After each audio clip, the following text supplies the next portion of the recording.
तो सभी भाइयों एवं बहनों को नमस्कार। स्वागत है आपका आपके अपने चैनल सक्सेस जंक्शन एक कदम सफलता की ओर में। मेरा नाम है अतुल शुक्ला और हम लेकर के आ गए हैं आपके लिए मध्य प्रदेश अस्पताल सहायक भर्ती 2026 पेपर सेट नंबर 4, जहां पर आज हम 100 प्रश्नों को करने वाले हैं और इस प्रश्नों का लेवल वही रहेगा जो आपको 24 जून को देखने को मिलने वाला है। 24 जून से जो आपका एग्जाम स्टार्ट होने वाला है अस्पताल सहायक का, रियल लाइव टेस्ट की तरह आपको करना है। 100 प्रश्न फुल लेंथ टेस्ट ये होने वाली है। तो वीडियो को लाइक करके चैनल को सब्सक्राइब कर देना, जिससे आगे आने वाली सारी टेस्ट, सारी टॉपिक वाइज एमसीक्यू हम बहुत जल्द चालू करने वाले हैं। हर टॉपिक के टॉप 100 एमसीक्यू करवाने वाले हैं, तो सब समय सही समय पर आप तक पहुंच सके, इसलिए आपको वीडियो को लाइक करके और चैनल को सब्सक्राइब कर लेना है मेरे भाई, ठीक है। चलिए शुरुआत करते हैं बिना समय गवाए हुए। थोड़ा सा स्पीड को तेज रखेंगे। वैसे डेली हम 50 प्रश्नों का सेट करवाते थे, लेकिन आज हम फुल लेंथ टेस्ट लेकर के आए हैं, तो समझाने में कम समय लगेगा, लेकिन स्पीड को थोड़ा सा तेज करके चलेंगे, नहीं तो 2 घंटे की वीडियो बनेगी जैसा हम टॉप 50 में समझाते हैं ना।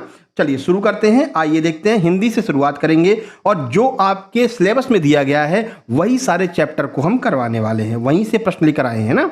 ये रहा पहला प्रश्न, देखिए। नेताजी का चश्मा पाठ में लोग चश्मे वाले को कैप्टन क्यों कहते थे? अगर आपने पाठ पढ़ा होगा तो आपको इसके बारे में जानकारी होगी। बताइए। क्योंकि वह आजाद हिंद फौज का सिपाही था, क्योंकि वह नेताजी सुभाष चंद्र बोस का साथी था, उसके भीतर देशभक्ति की प्रबल भावनाओं के कारण व्यंग्य या सम्मान था, या फिर क्योंकि वह सेना से सेवानिवृत्त रिटायर था। बताइए क्या कारण है कि नेताजी का चश्मा पाठ में लोग चश्मे वाले को कैप्टन कह करके पुकारते थे? आइए आंसर देखते हैं। आप लोगों ने आंसर लगा लिया होगा। आइए देखते हैं। सही आंसर ऑप्शन नंबर सी हो जाएगा, क्योंकि उसके भीतर देशभक्ति की प्रबल भावना के कारण व्यंग्य या फिर सम्मान में लोग उसको क्या कहते थे? चश्मा वाला कहते थे, मतलब कैप्टन कहते थे उसको, ठीक है। सही आंसर ऑप्शन नंबर सी हो जाएगा। ये रहा यहाँ पर आपका डिटेल सॉल्यूशन दिया है। आप लोगों को लास्ट में कमेंट बॉक्स में कमेंट करके ये भी बताना है कि कितने प्रश्न आपके 100 में से सही हुए हैं, ठीक है। ये भी आपको लास्ट में कमेंट बॉक्स में कमेंट करके बताना है। तो अगर आप चाहें तो 2 मिनट का पॉज लेकर के 1 से लेकर के 100 तक गिनती लिख सकते हैं अपने रफ पेपर में, और राइट और रॉन्ग लगाते चलना, ठीक है ना मेरे भाई। चलिए डिटेल में समझा देते हैं, लेकिन थोड़ा सा स्पीड में चलेंगे। चश्मे वाला ना तो सेना में था और ना ही नेताजी का साथी था। वह एक बूढ़ा, लंगड़ा और गरीब व्यक्ति था, लेकिन उसके मन में नेताजी और देश के प्रति असीम सम्मान था, इसलिए वह नेताजी की बिना चश्मे वाली मूर्ति पर अपनी ओर से चश्मा लगा देता था। उसकी इसी देशभक्ति की भावना के कारण लोग उसे क्या कहते थे? कैप्टन कह करके पुकारते थे। आगे बढ़ते हैं और अगला प्रश्न देखते हैं। प्रश्न नंबर 2 ये रहा हमारे सामने। कह रहे हैं कि पान वाला स्वभाव से कैसा व्यक्ति था? अब देखो, इन सब प्रश्नों को आप तभी कर पाएंगे जब आपने इन सारी कहानियों को पढ़ा होगा। हम कहानियों को पढ़ा रहे थे, इंग्लिश की 2 कहानियां हमने पढ़ा भी थी। एक ए लेटर टू गॉड पढ़ा दिया, दूसरा नेल्सन मंडेला वाला पढ़ा दिया था, लेकिन आप लोगों का रिस्पॉन्स उतना अच्छा नहीं मिला। तो फिर हमको ये समझ में आया कि आप लोग केवल एमसीक्यू लगाना चाहते हैं, पाठ नहीं पढ़ना चाहते हैं। तो फिर हमने वहीं पर उसको स्टॉप कर दिया है। उसके सारे नोट्स जो है हमने नोट्स ग्रुप में डाल दिए हैं, वहां पर आप कहानी वगैरह पढ़ लेना, और यहां पर हम आपको एमसीक्यू करवाएंगे, ठीक है। तो पान वाला का स्वभाव से कैसे व्यक्ति था? पान वाला क्रोधी था, काला मोटा और खुशमिजाज था, देशभक्त और भावुक था, या फिर चालाक और बेईमान था? बताइए। आइए आंसर देखते हैं। सही आंसर आपका ऑप्शन नंबर बी हो जाएगा। जो पान वाला था वो काला था, मोटा था और खुशमिजाज था। अब आइए इसके बारे में आपको थोड़ा सा डिटेल में जानकारी देते हैं। देखिए, तो ये नेताजी चश्मा के पाठ की नेताजी वाले चश्मा पाठ की बात है, ठीक है ना। तो नेताजी के चश्मा पाठ के अनुसार पान वाला एक काला, मोटा और खुशमिजाज हंसोड़ व्यक्ति था। वह हमेशा पान चबाता रहता था और बातों का मजाक उड़ाने में वो माहिर था। चलिए आगे बढ़ते हैं और अगला प्रश्न देखने से पहले आप सबको बता दें, जैसा कि आपको पता है 24 जून से आपका एग्जाम होने वाला है। बहुत ज़्यादा समय आपके पास में बचा नहीं है। ऐसे में अगर आपकी तैयारी अच्छी हुई है तो ठीक है, नहीं हुई है तो आपके लिए अभी उपलब्ध है मध्य प्रदेश अस्पताल सहायक के कंप्लीट सुपर सिलेक्शन नोट्स। हमारे सुपर सिलेक्शन नोट्स से सबसे ज़्यादा सिलेक्शन होने का एक रीजन है। सबसे ज़्यादा सिलेक्शन क्यों होता है? क्योंकि हम MPESB के एप्टेक के पैटर्न के अनुसार चलते हैं। जिस तरह से एप्टेक का पैटर्न चेंज होता रहता है, भाई पहले एजुकेटी करवाती थी तो एजुकेटी के अनुसार हम अपने नोट्स बनाते थे। अब एप्टेक करवाने लगी है मार्च 2025 से, तो एप्टेक के अनुसार हम अपने नोट्स तैयार करने लगे हैं। तो अभी एप्टेक के नए पैटर्न के अनुसार हमने सुपर सिलेक्शन नोट्स तैयार किए हैं। हिंदी, इंग्लिश, सामाजिक विज्ञान, गणित विज्ञान, इन सब के कंप्लीट आपको थ्योरी नोट्स मिलेंगे। इसके अलावा इन सब का कंप्लीट प्रैक्टिस सेट मिलने वाला है। जैसा ये प्रैक्टिस सेट नंबर 4 है, ये सारे प्रैक्टिस सेट आपको ग्रुप में मिलेंगे। जो आप जब नोट्स लेंगे, जिस ग्रुप को ज्वाइन करेंगे नोट्स लेने के बाद में, उसमें आपको सारे मिलेंगे। इसके अलावा टॉपिक वाइज हम बहुत जल्दी वीडियो शुरू करने वाले हैं। टॉपिक वाइज लगभग 100 प्रश्न हर टॉपिक पर करवाएंगे, उसकी भी पीडीएफ आपको इसके अंदर मिलेगी। यानी एग्जाम तक आपके पास में लगभग 4000 के आसपास जो है आपके पास में एमसीक्यू होंगे सभी सब्जेक्ट के। फिर ये सबकी थ्योरी होगी, सबका प्रैक्टिस सेट होगा मात्र 128 रुपए में। लेकिन ये प्राइस केवल और केवल 4 तारीख तक है। 4 तारीख से जेल पहरी का पेपर शुरू हो जाएगा, तब से इसकी प्राइस बढ़ करके 149 रुपए हो जाएगी। तो जिन लोगों ने अभी नहीं लिया, बाद में मत भूलना भैया, अभी ही ले लो, ठीक है। इतनी सारी चीजें आपको मिलने वाली हैं और कोई बड़ा काम नहीं करना, छोटी सी प्रक्रिया जिससे आप ये नोट्स प्राप्त कर सकते हैं। कोई ऐप वगैरह डाउनलोड नहीं करना है, ठीक है ना। देखिए सीधे क्या करना है, ये क्यूआर कोड आपको दिखाई दे रहा है, इसका स्क्रीनशॉट खींच लीजिए। इसी पर आपको 128 का पेमेंट करना है। उस पेमेंट का स्क्रीनशॉट इस व्हाट्सएप नंबर 7052547000 इस पर आपको सेंड कर देना है, ठीक है। जैसे ही आप स्क्रीनशॉट सेंड करेंगे, इसी नंबर से complete super selection notes, practice set, MCQ अभी हमने 300 के आसपास एमसीक्यू करवा भी दिए हैं टॉपिक वाइज, है ना। सामाजिक विज्ञान का एक चैप्टर करवा दिया है, एक साइंस का टॉप 100 करवा दिया है, एक हिंदी का टॉप 50 करवा दिया। तो 250-300 के आसपास एमसीक्यू करवा भी चुके हैं ना, तो वो भी आपको साथ में ही मिलने वाले हैं। ये सब आपको आपके व्हाट्सएप नंबर पर शेयर कर दिया जाएगा और आपको एक व्हाट्सएप ग्रुप में जोड़ दिया जाएगा, जहां पर आगे के सारे नोट्स, सारी पीडीएफ अपडेट करके हम आपको देते रहेंगे एग्जाम के आखिरी दिन तक, है ना। तो आपको उस ग्रुप में जुड़ जाना है, लिंक आपको दे दी जाएगी, लिंक पर क्लिक करके आप ज्वाइन कर लेंगे, ठीक है। तो ये प्रक्रिया मात्र 128 रुपए में आप प्राप्त कर सकते हैं। इतने सस्ते नोट्स भाई वर्तमान में कोई भी नहीं दे रहा है ना। कहीं भी आप देख लेना, सब लोग कहते हैं भैया 499 के नोट्स हैं, आज आपको केवल 299 दे रहे हैं, कल से इसकी प्राइस बढ़ जाएगी, ठीक है ना। और 299 का है, वही गिने चुने थ्योरी नोट्स डाल दिए हैं ऐप में, जा करके डाउनलोड कर लो। फिर इसमें कोई अपडेट होता नहीं है, वही रहता है जो पहले था, ठीक है ना। लेकिन हम आपको हर दिन अपडेटेड कंटेंट देते रहेंगे, तो एग्जाम तक आपके पास में कम से कम 4000 के आसपास एमसीक्यू पहुंच जाएंगे, ठीक है। सारी बातें समझ में आ गई, आगे बढ़ते हैं। जो क्यूआर से पेमेंट नहीं कर पा रहा है, इस व्हाट्सएप नंबर पर मैसेज करके फोन पे नंबर ले लेगा और फोन पे पर पेमेंट करके अपना स्क्रीनशॉट भेज के नोट्स प्राप्त कर लेंगे। चलिए, अब किसी का जेल पहरी का एग्जाम है, तो जेल पहरी के कंप्लीट एमसीक्यू वाले नोट्स मात्र 129 रुपए में और थ्योरी सहित मात्र 189 रुपए में आपको ये सारे नोट्स मिलने वाले, जिसमें लगभग 4000 के आसपास एमसीक्यू रहेंगे, करंट अफेयर रहेगा, वो हमने आपको जेल पहरी वाली वीडियो में बताया ही है। आज सुबह हिंदी की टॉप 500 क्वेश्चन करवा दिए हैं, आप लोग भी देख लेना, क्योंकि आपके एग्जाम में भी हिंदी आने वाली है। चलिए अब आगे बढ़ते हैं। प्रश्न नंबर 3 ये रहा आपके सामने, जहां नायक और नायिका के मिलन या प्रेम का वर्णन होता है, वहां पर कौन सा रस होता है? बताइए, हास्य रस होगा, शांत रस होगा, संयोग होगा या फिर करुण रस होगा? बताइए कौन सा रस होगा जहां पर नायक और नायिका के मिलन के बारे में वर्णन किया जाएगा? सही आंसर आपका ऑप्शन सी हो जाएगा, संयोग श्रृंगार की बात यहां पर हो रही है। देखिए, श्रृंगार रस के दो भेद होते हैं, एक तो संयोग और एक वियोग। जहां नायक नायिका के मिलन, वार्तालाप, दर्शन आदि का वर्णन होता है, वहां संयोग श्रृंगार होता है, और जहां पर उनकी बिछड़ने का वर्णन होता है, वहां पर वियोग श्रृंगार होता है। ये दोनों आपको ध्यान रखना है। आगे बढ़ते हैं, प्रश्न नंबर 4 पर चलते हैं। जो चीजें एकदम सरल होंगी उनको छोड़ते हुए चलेंगे, उन पर ज्यादा समय अपन नहीं लगाएंगे। देखिए, रौद्र रस का स्थायी भाव क्या होता है? शोक होता है, क्रोध होता है, उत्साह, विस्मय। तो सबको पता है रौद्र का स्थायी भाव क्या होता है? क्रोध होता है, ठीक है। आगे बढ़ लेते हैं, अगला प्रश्न देखिए, क्रोध इसका सही आंसर हो जाएगा। प्रश्न नंबर 5 ये रहा, चौपाई छंद के प्रत्येक चरण में कितनी मात्राएं होती हैं? 11, 13, 16, 24 कितनी मात्राएं होती हैं चौपाई में? सही आंसर आपका हो जाएगा ऑप्शन सी, चौपाई में 16 मात्राएं होती हैं। जिन लोगों ने नोट्स पढ़े होंगे अच्छे से, वो तुरंत इसका आंसर देते हुए चलेंगे। हिंदी के कंप्लीट नोट्स, ग्रामर और बाकी जो है वो सब कुछ डाल दिया गया है ग्रुप में, ठीक है। 16 मात्राएं होती हैं, यहाँ पर आप देख सकते हैं। चौपाई एक सममात्रिक छंद है, पहली बात। इसके 4 चरण होते हैं और इसके प्रत्येक चरण में 16-16 मात्राएं होती है। अंत में 2 गुरु और 2 लघु होने के कारण छंद की लय जो है वो अच्छी बनती है। तो ये इतना आपको ध्यान रखना है। और सुबह वाली 500 जो क्वेश्चन कराए हैं उसको देख लेंगे, तो वो सारे जितने ग्रामर है ना, आपके लोकोक्ति, मुहावरे सब क्लियर हो जाएंगे, ठीक है ना। देखिए, प्रश्न नंबर 6, दोहा छंद में मात्राओं का सही क्रम क्या होता है? किस तरह से दोहा में मात्राओं का क्रम होता है?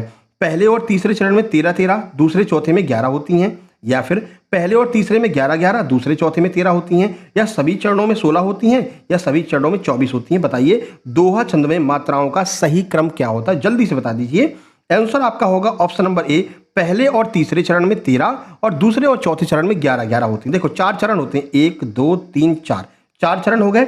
4 चरण में मात्राओं का क्रम आपको ध्यान रखना, ये पूछेंगे, 101% पूछेंगे। तो इसमें क्या होता है, जो पहला चरण होता है ना, इसमें 13 होगी, और जो चौथा चरण होगा इसमें 13 होगी, जो दूसरा होगा उसमें 11, और जो आपका मतलब पहले और तीसरे चरण में 13, पहले और तीसरे में 13, दूसरे चौथे में 11 होती हैं। यह बात आपको अच्छे से ध्यान रख लेना है, ठीक है। चलिए आगे बढ़ते हैं और अगले प्रश्न की ओर चलते हैं। ये रहा आपका अगला प्रश्न। देखिए ये भी ध्यान रखना है, दोहा जो है ना वो एक अर्ध सममात्रिक है। पूछ लेते हैं सममात्रिक है अर्ध सममात्रिक है, तो दोहा एक अर्ध सममात्रिक है, यह बात आपको ध्यान रखना है। चलिए अगला प्रश्न नंबर 7 है, तरनी तनुजा तट तमाल तरुवर बहुछाए पंक्ति में कौन सा अलंकार है बताइए। तो भाई जहां पर किसी भी शब्द की बार बार पुनरुक्ति हो रही हो, बार बार चीज दोहराई जा रही हो, तो वहां पर कौन सा अलंकार होता है, जल्दी से बता दीजिए। 4 ऑप्शन आपके सामने हैं, उम्मीद करते हैं आपने आंसर लगा लिया होगा। सही आंसर आपका ऑप्शन सी हो जाएगा, अनुप्रास। भाई ता वर्ण की बार बार आवृत्ति हो रही है, तो कोई चीज बार बार अगर रिपीट होती है तो अनुप्रास अलंकार होता है। यहां पर आप देख सकते हैं प्रस्तुत पंक्ति में ता वर्ण की आवृत्ति एक से अधिक बार तरनी तनुजा तट तमाल तरुवर पर हुई है, इस वजह से यहां पर अनुप्रास अलंकार हो जाएगा। 8 नंबर देखिए, पीपर पात सरस मंडोला में कौन सा अलंकार है बताइए। रूपक है, उपमा है, उत्प्रेक्षा है, मानवीकरण है, बताइए क्या होगा। चलिए आंसर देख लेते हैं। प्रश्न का सही आंसर हो जाएगा आपका ऑप्शन नंबर बी, यहां पर उपमा अलंकार हो जाएगा। जहां पर सरस शब्द दिया गया हो, समान शब्द दिया गया हो ना, तो वहां पर क्या होता है, उपमा अलंकार होता है। ये इसकी ट्रिक है, तो ध्यान रखना, उपमा अलंकार इसका सही आंसर हो जाएगा। यहां पर डिटेल सॉल्यूशन भी दिया गया है, देख लेना। प्रश्न नंबर 9 की ओर चलते हैं। माता का आंचल, ये पाठ भी आपके सिलेबस में दिया गया है। तो माता का आंचल पाठ में भोलानाथ का वास्तविक या फिर असली नाम क्या था भोलानाथ का। वैसे तो भोलानाथ बुलाते थे, उसका असली नाम क्या था, रामनाथ था, तारकेश्वर नाथ था, शिवनाथ था या फिर वैद्यनाथ था। सही आंसर की बात करेंगे ऑप्शन बी हो जाएगा, तारकेश्वर नाथ भोलानाथ का असली नाम था। तो शिव पूजन सहाय द्वारा रचित माता का आंचल पाठ में बालक का असली नाम तारकेश्वर नाथ था। उनके पिता प्यार से उन्हें भोलानाथ कहकर पुकारते थे, क्योंकि उनके सिर में शिव जी जैसी लंबी लंबी जटाएं थीं, इसलिए भोलानाथ कहकर पुकारते थे। अगला प्रश्न देखिए माता का आंचल कहानी के लेखक कौन है। हर एक मतलब कि एक तो इंग्लिश से आपसे लेखक पूछे जाएंगे और हिंदी में भी एक लेखक पूछे जाएंगे। तो जितने भी पाठ दिए गए ना, उन सबके लेखकों के नाम आपको याद कर लेने हैं। तो ये तो अभी ऊपर ही आपको बता कर आ रहे हैं, शिव पूजन सहाय के द्वारा माता का आंचल पाठ लिखा गया है। ये पूरा सॉल्यूशन है, देख सकते हैं। यह प्रसिद्ध रचना जो है ना, उनकी बहुचर्चित उपन्यास देहाती दुनिया का एक अंश है। ये उपन्यास है, उसमें देहाती दुनिया नाम से उनका एक उपन्यास है, उसमें एक अंश है माता का आंचल, उस कहानी से ये लिया गया है। लेखक कौन है, शिव पूजन सहाय है। चलिए प्रश्न नंबर 11 ये रहा आपके सामने, जल्दी से बता दीजिए। परशुराम के क्रोध का मुख्य कारण था क्या था, किस वजह से परशुराम जी क्रोधित हुए थे बताइए। सीता द्वारा उन्हें ना पहचानना, लक्ष्मण का व्यंग्यपूर्वक व्यवहार, विश्वामित्र का उनके प्रति मौन रहना, या फिर श्री राम के द्वारा शिव धनुष पिनाक का तोड़ना। क्या होगा भैया, जल्दी से आंसर लगा लीजिए। सही आंसर ऑप्शन डी हो जाएगा, श्री राम के द्वारा धनुष पिनाक जो था, शिव धनुष जो पिनाक था उसको तोड़ दिया गया था। इस वजह से जो परशुराम जी थे वो जो है गुस्सा हो गए थे, नाराज हो गए थे। यहां पर सॉल्यूशन दिया गया है, अच्छे से पढ़ लेना। आगे बढ़ते हैं। 12 नंबर है, भृगकुल केतु शब्द का प्रयोग किसके लिए किया गया है बताइए। इस शब्द का प्रयोग किसके लिए किया गया है, राजा जनक के लिए, श्री राम के लिए, लक्ष्मण के लिए, परशुराम के लिए, किसके लिए इस शब्द का प्रयोग किया गया है। सही आंसर आपका डी हो जाएगा, परशुराम के लिए इस शब्द का प्रयोग किया गया। देखिए भृगकुल केत का अर्थ है भृगवंश की ध्वजा पताका के समान। तो परशुराम जी महर्षि भृगु के वंशज थे, इसलिए तुलसीदास जी ने राम लक्ष्मण परशुराम संवाद में परशुराम जी के लिए भृगकुल केतु शब्द का प्रयोग किया है। यह आपको अच्छे से याद रखना है। चलिए जिन लोगों ने वीडियो को लाइक नहीं किया, निवेदन है मेरे भाई, वीडियो को लाइक कर देना और कमेंट बॉक्स में प्यारा सा कमेंट कर देना, जिससे कि हमें उत्साह मिलता रहे और आपके लिए हम आगे भी इसी तरह की वीडियो लेकर के आते रहें। आगे बढ़ते हैं। प्रश्न नंबर 13 ये रहा आपके सामने, बताइए। कवि देव से प्रश्न पूछा गया है, आपके सिलेबस में दिया गया है। कवि देव का वास्तविक नाम क्या था बताइए। कवि देव का वास्तविक नाम क्या था। अमृत राय था, ये तो भैया मुंशी प्रेमचंद का है। देवदत्त था, कामदेव था, या फिर वसंत राज था बताइए। तो सही आंसर आपका हो जाएगा ऑप्शन नंबर बी, देवदत्त उनका असली नाम था कवि देव का। यहां पर आप देख सकते हैं कुछ उनकी रचनाएं भी हैं, वो भी देख लीजिए। तो रीतकाल के प्रमुख कवि देवदत्त द्वारा रचित ग्रंथों की संख्या 52 से 72 तक मानी जाती है। उनकी सबसे प्रसिद्ध और प्रमुख रचनाएं देख लीजिए। भाव विलास भवानी, विलास कुशल, विलास रस। तो विलास शब्द जहां पर मिल जाए समझ लीजिएगा कि ये देव की रचना है ना। ऑप्शन में हो सकता है आपको इस तरह से विलास शब्द देखने को मिल जाए, तो ट्रिक ध्यान रखना, विलास कहीं पर दिया गया हो तो देव जी की रचनाएं हो जाएंगी। 14 नंबर देखिए, ये रहा प्रश्न आपके सामने। कवि देव की पंक्ति पायन निपुर मंजू बजे कटि किंकिन के धुन की मधुराई में किसके सौंदर्य का वर्णन किया गया है। ये पंक्ति कवि देव जी ने लिखी है, बताइए किसके सौंदर्य का वर्णन कर रहे हैं कवि देव जी। राधा के, गोपियों के, श्री कृष्ण के, या फिर नायिका के। आंसर लगा लिया आप लोगों ने। सही आंसर सी हो जाएगा। श्री कृष्ण जी के सौंदर्य की बात कही जा रही है। इस सवैये में कविदेव ने श्री कृष्ण के सोलहवें रूप का वर्णन करा है। उनके पैरों में घुंघरू नूपुर बज रहे हैं, कमर में बधी करधनी जो किंकणी है इसकी ध्वनि बहुत ही मधुर लग रही है, ऐसा कविदेव जी कहते हैं। चलिए 15 नंबर को देखते हैं। देखिए 15 नंबर क्या कह रहा है। जयशंकर प्रसाद ने अपनी आत्मकथा को कैसी बताया है? अत्यंत महान, गौरवशाली, भोली और सीधी सादी, रहस्यों से भरी या फिर प्रेरणा और ऊर्जा से भरी? आंसर लगा लिया आप लोगों ने। चलिए सही आंसर ऑप्शन बी हो जाएगा, भोली और सीधी सादी बताया है अपनी आत्मकथा को। ठीक है, आगे बढ़ते हैं। अगला प्रश्न ये रहा आपके सामने, इसको आप पढ़ लेना अच्छे से, है ना। आगे बढ़ते हैं। देखिए 16 नंबर ये रहा। जयशंकर प्रसाद की कविता आत्मकथ्य में स्मृति पाथेय का क्या आशय है? ये आत्मकृत्य करके एक कविता है जो आपके सिलेबस में दी गई है। उसमें जो है स्मृति पाथेय शब्द का प्रयोग किसके लिए किया है? भूली हुई बातों के लिए, यादों का सहारा, या फिर मार्ग के भोजन के लिए, या सुखद भविष्य के लिए, या फिर दुख भरे दिन के लिए? आंसर लगा लिया आपने। सही आंसर ऑप्शन बी हो जाएगा, यादों का सहारा, जो उनकी मार्ग का भोजन बन जाता है उसके लिए। तो पाथेय का अर्थ होता है यात्रा के समय रास्ते का भोजन या फिर सहारा। कवि ने अपनी पुरानी मधुर यादों स्मृतियों को ही अपने जीवन रूपी यात्रा का पाथेय या फिर सहारा माना है, जिसके सहारे वे अपनी जो है जीवन को व्यतीत कर रहे हैं, ऐसा जयशंकर प्रसाद जी की कविता में कहा गया है मेरे भाई। ठीक है, आगे बढ़ लेते हैं। प्रश्न नंबर 17 ये रहा आपके सामने। देखिए, एक कहानी यह भी पाठ के आधार पर लेखिका मन्नू भंडारी के व्यक्तित्व पर सबसे गहरा और मूलभूत प्रभाव किसका पड़ा है? बताइए। उनके पिता का, उनके माता का, उनके पति राजेंद्र का, या फिर उनके प्राध्यापिका शीला अग्रवाल का? आइए आंसर देखें। सही आंसर ऑप्शन ए हो जाएगा, उनके पिता का सबसे ज्यादा प्रभाव पड़ा है। यहां पर आप देख सकते हैं डिटेल सॉल्यूशन। यद्यपि शीला अग्रवाल ने लेखिका को साहित्य और राजनीति की दिशा में दी, लेकिन लेखिका का व्यक्तित्व यानी उनके भीतर की हीन भावना, विद्रोह, वैचारिक टकराहट की जो नींव है वो उनके पिता के स्वभाव और उनके लेखिका के द्वंद्वात्मक संबंधों के कारण ही पड़ी थी। लेखिका मानती है कि अनजाने में पिता के ही कई गुण दोष उनके भीतर आ गए थे। तो यहाँ पर पिताजी बिल्कुल सही आंसर हो जाएगा। आइए प्रश्न नंबर 18 देखते हैं। ये रहा प्रश्न नंबर 18। हिंदी प्राध्यापिका शीला अग्रवाल ने मन्नू भंडारी के जीवन में क्या प्रमुख बदलाव किया था? ये 4 ऑप्शन आपके सामने हैं, बताइए क्या होगा।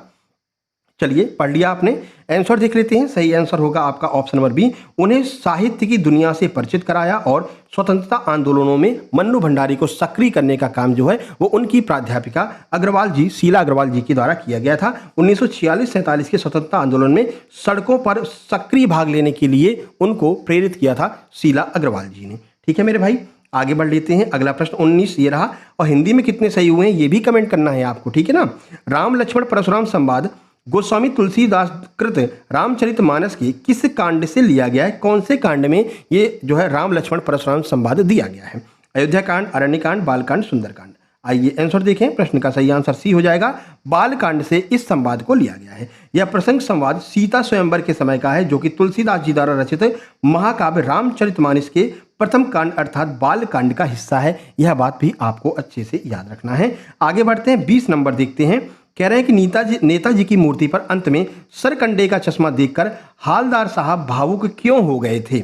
तो ये कहानी में क्या होता है कि नेताजी को जो चश्मा बार बार लगाता था कैप्टन, उस कैप्टन की मृत्यु हो जाती है। तो हालदार साहब कहते हैं कि अब तो नेताजी को चश्मा कोई लगाता ही नहीं होगा, है ना, क्योंकि जो चश्मा लगाता था उसकी मृत्यु हो गई है। तो हालदार साहब जब जाकर देखते हैं तो उस पर सरकंडे का चश्मा लगा रहता है। सरकंडे का चश्मे का तो लकड़ी का चश्मा है ना, तो जो सरसों के होते हैं ना, सरसोटे, उसका बना हुआ चश्मा लगा होता है। तो हालदार साहब को बड़ा प्रसन्नता होती है कि चलो जो कैप्टन था वो तो मर गया, लेकिन जो बच्चे हैं उनके मन में इतना प्रेम है सुभाष चंद्र बोस जी के प्रति, तो इस बात को देख करके वो बहुत ही प्रसन्न होते हैं और अंदर ही अंदर भावुक हो जाते हैं। देखिए 4 ऑप्शन आपके सामने, बताइए क्या होगा। आंसर की बात करें ऑप्शन बी हो जाएगा, क्योंकि उन्हें लगा था कि अब कैप्टन के बाद देशभक्ति पूरी तरह समाप्त नहीं हुई है, नई पीढ़ी बच्चों में भी देशभक्ति जीवित है, क्योंकि वो बच्चे सरकंडे का बना चश्मा जो है वो नेताजी को लगा देते हैं। ये पूरा सॉल्यूशन यहाँ पर दिया गया है। अब ये आपके 20 प्रश्न संपन्न होते हैं हिंदी के। जल्दी से बताइए 20 में से आपके कितने नंबर आए हैं, ये आप जल्दी से कमेंट कर दीजिए। नंबर काउंट करते रहिएगा मेरे भाई, ऐसा मत करना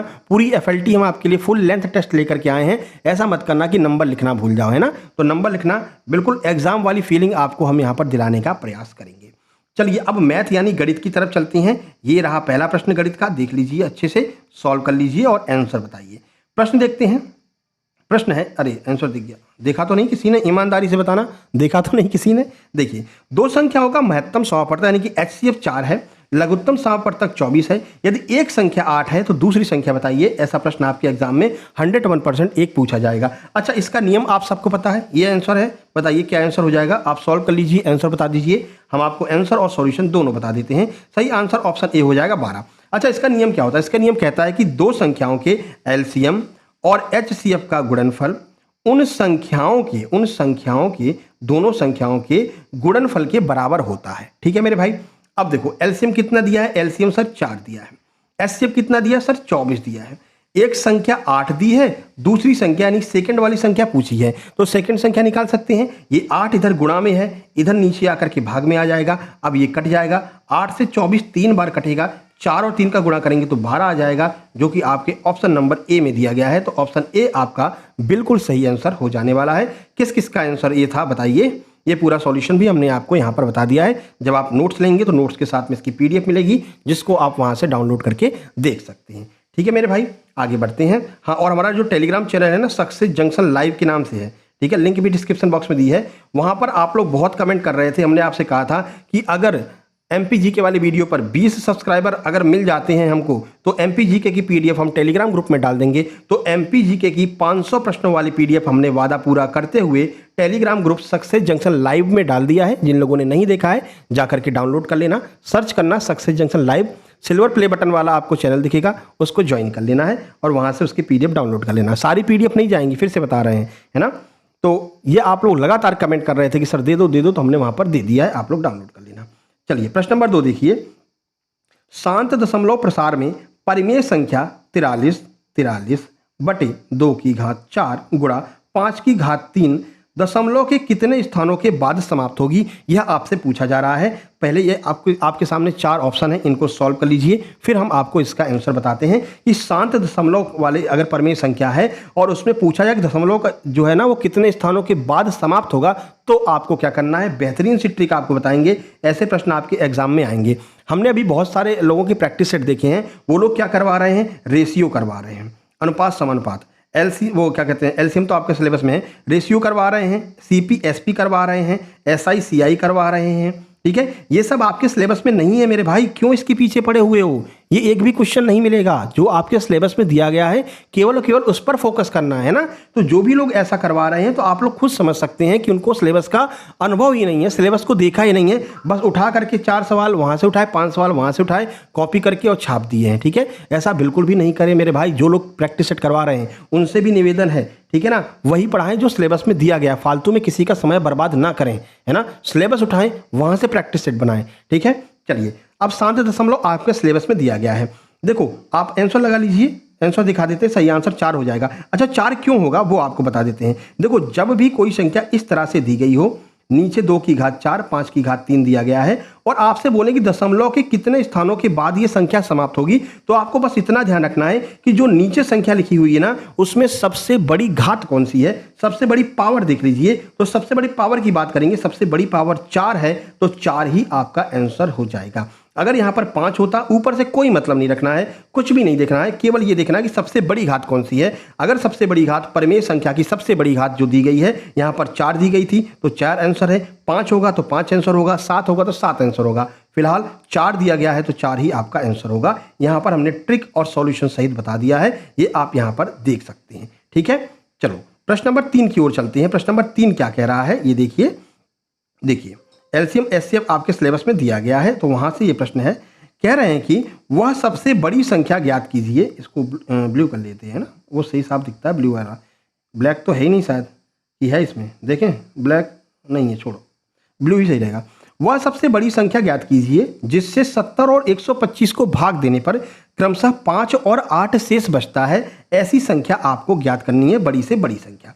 4 ऑप्शन आपके सामने हैं, बताइए क्या होगा आंसर।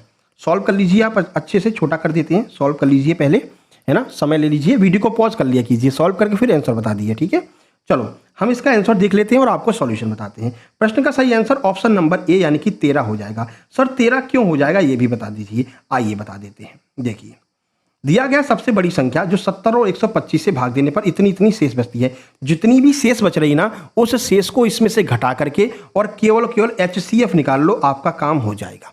ठीक है, प्रत्येक संख्या में से। देखो 70 में से क्या घटा रहे हैं, कह रहे हैं 70 में से क्या घटाएं, 5 घटाने की बात कह रहे हैं। मतलब कि 70 में से कह रहे हैं 70 में भाग देने पर क्रमशः 5 और 8 शेष बचता है। तो जो शेष बच रहा है ना उसे उस संख्या में से घटा दो। तो भाई 70 में क्या शेष बच रहा है सर, 5 शेष बच रहा है। तो 70 में से 5 घटाया 65 बच गया। ठीक है, 125 में से क्या शेष बच रहा है, 8 शेष बच रहा है। तो 125 में से हम 8 को उड़ा देंगे, 8 को घटा देंगे, 117 बच जाएगा। अब इन दोनों संख्या का HCF ले लीजिए, वही आपका आंसर होगा। और HCF क्या होता है, जिससे ये दोनों संख्याएं पूरी तरह से कट जाएं, वही HCF हो जाता है। बताइए 13 के पहाड़े में 65 आता है, हाँ सर 13 पंचे 65 होता है, तो ये तो कट गया।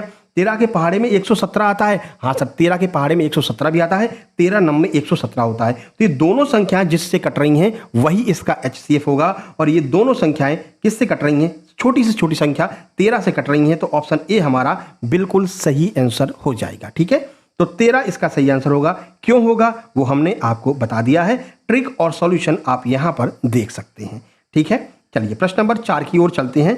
अच्छा देखो, इसके बारे में हमने द्विघात समीकरण वाली एक ट्रिक वाली वीडियो बनाई है, आपको अच्छे से समझाया भी है। फिर से आपको ये प्रश्न आ गए हैं आपके सामने, इनको आपको सॉल्व करना है। कह रहे हैं कि बहुपद है 3x², बहुपद का ये प्रश्न है ना, बहुपद का, द्विघात तो आगे है। बहुपद 3x² माइनस 5x प्लस 2 के शून्यक अगर अल्फा और बीटा हैं, तो कह रहे हैं कि अल्फा प्लस बीटा का मान हमको बता दीजिए। अच्छा, इसके बारे में कल हमने आपको बताया था, अल्फा प्लस बीटा का मान -b/a होता है। ऐसा कल बताया था ना कल, -b/a होता है। अब देखो यहाँ पर ABC क्या होगा, पहले हमको पता होना चाहिए ABC क्या होगा, है ना।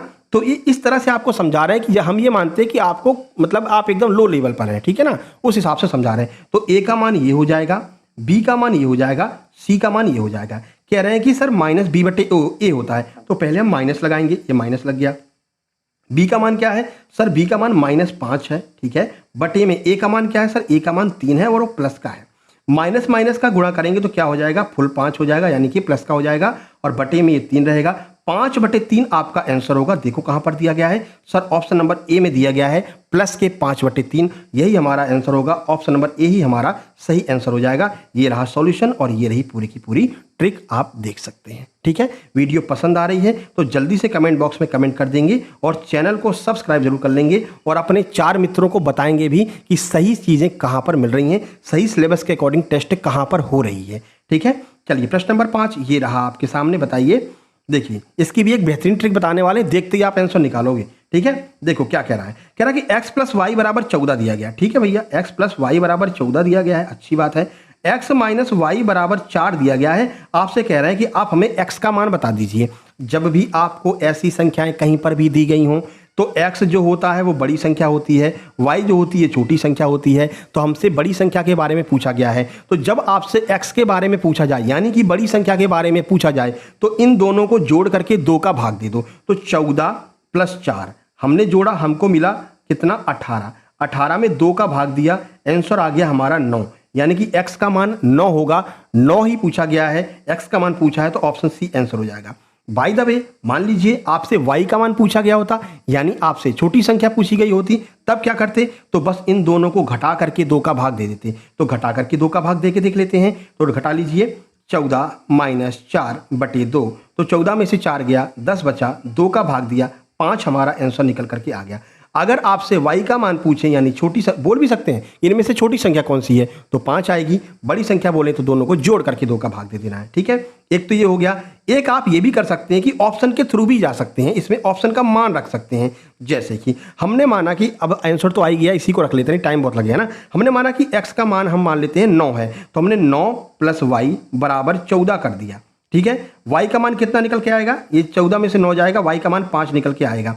ठीक है, तो y का मान 5, x का मान 9, ऐसा हमने माना है। तो क्या देख लेते हैं, घटाने पर 4 आ रहा है, हाँ, अगर 9 में से 5 जाएगा तो 4 आएगा, यानी ये वाली जो बात है वो बिल्कुल सही हो रही है। क्या जोड़ने पर कितना आ रहा है, 14 आ रहा है, हाँ, 9 और 5 को जोड़ेंगे तो 14 आएगा। दोनों बातें सेटिस्फाई हो रही हैं, ऑप्शन नंबर सी हमारा आंसर हो जाएगा। दोनों तरह से हमने सॉल्व करके बता दिया, जो अच्छा लगे आप वो वाला लगा सकते हैं इसमें। ठीक है, चलिए ये रहा पूरा सॉल्यूशन। यहाँ पर आप सॉल्यूशन और शॉर्ट ट्रिक दोनों देख सकते हैं।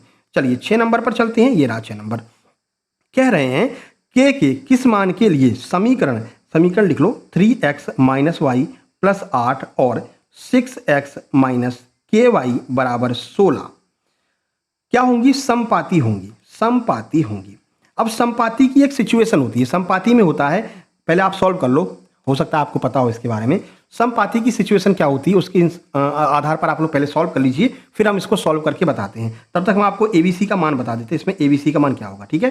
तो ये आपका A1 हो जाएगा, ठीक है, ये आपका B1 हो जाएगा और ये आपका C1 हो जाएगा, ये आपका A2 हो जाएगा, ये B2 हो जाएगा और ये आपका C2 हो जाएगा, ठीक है? अब समपाती का नियम क्या कहता है? समपाती का नियम कहता है कि तीनों बराबर होंगे, यानी कि A1 अपॉन A2 बराबर होगा B1 अपॉन B2 के, बराबर होगा C1 अपॉन C2 के, तो जो मान होंगे वो समपाती होंगे, ठीक है? ऐसे प्रश्न आपके एग्जाम में आने वाले हैं, इसीलिए कह रहे हैं जो एसएससी वाले टीचर आपको प्रैक्टिस सेट करवा रहे हैं उनको भैया पता ही नहीं है कि ये तो एसएससी में पूछा ही नहीं जाता है। अब एसएससी वाले आपको मैथ करवा रहे हैं, एसएससी वाला करवा रहे हैं, SI CI करवा रहे हैं, है ना? वो आएगा ही नहीं आपके एग्जाम में, काहे पीछे पड़े हो भैया?